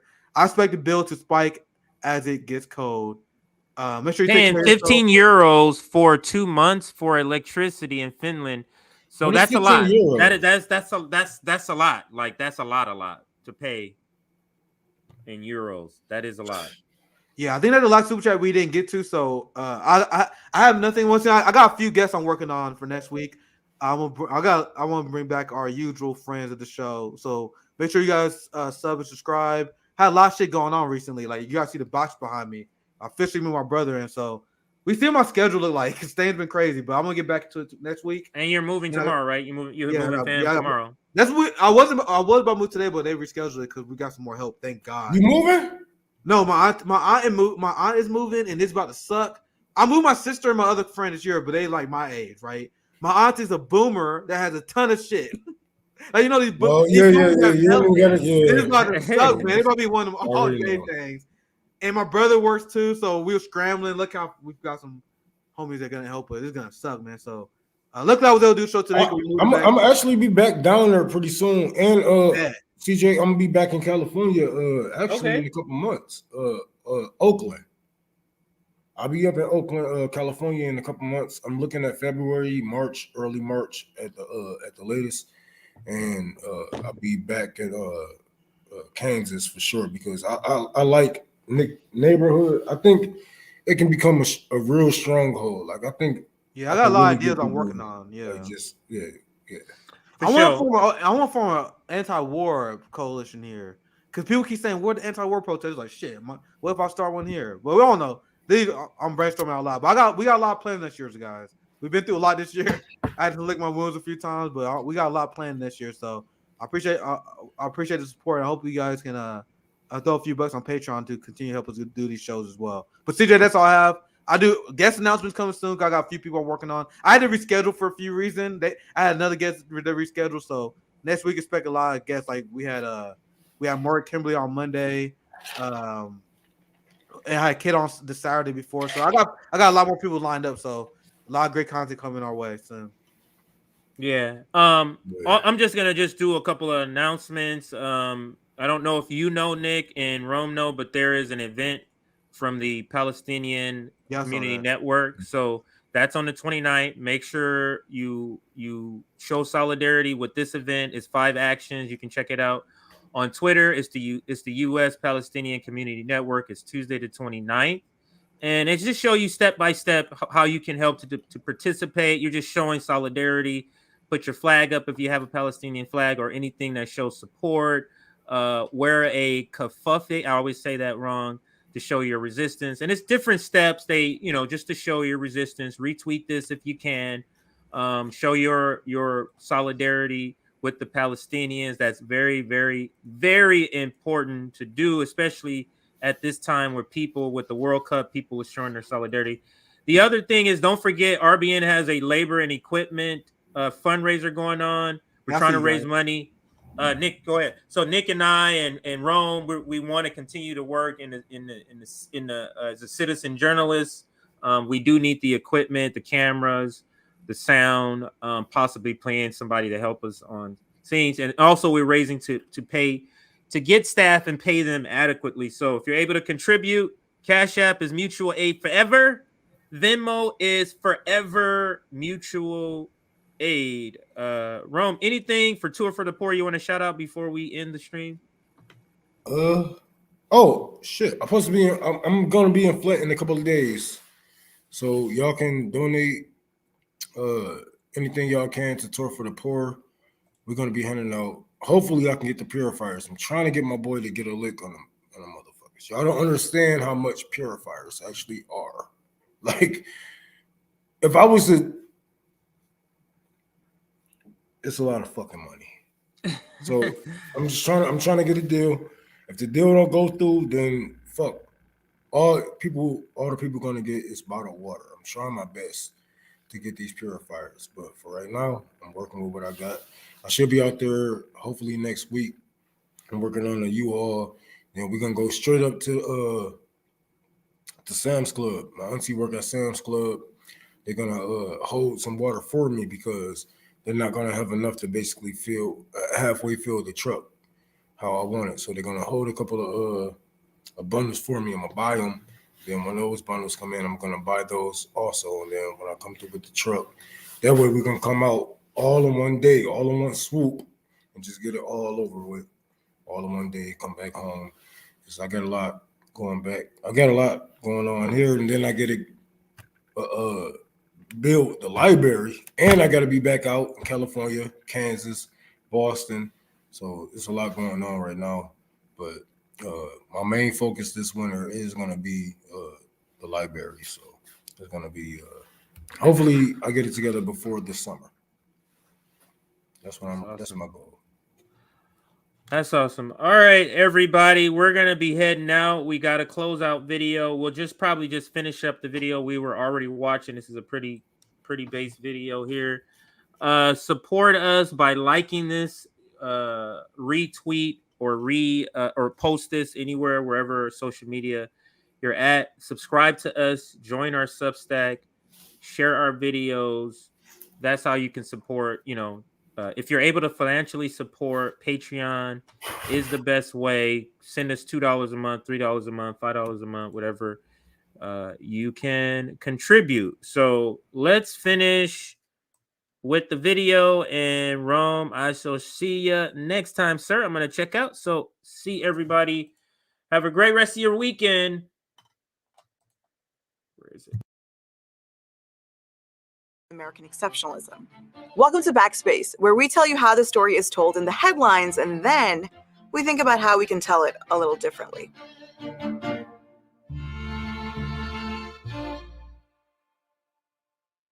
In the 7 decades since Israel was established as a state in the British Mandate of Palestine, American engagement, ideological, political, cultural, with the Jewish state has seen different iterations. But at its core, these iterations have relied on being a mirror of the American nation.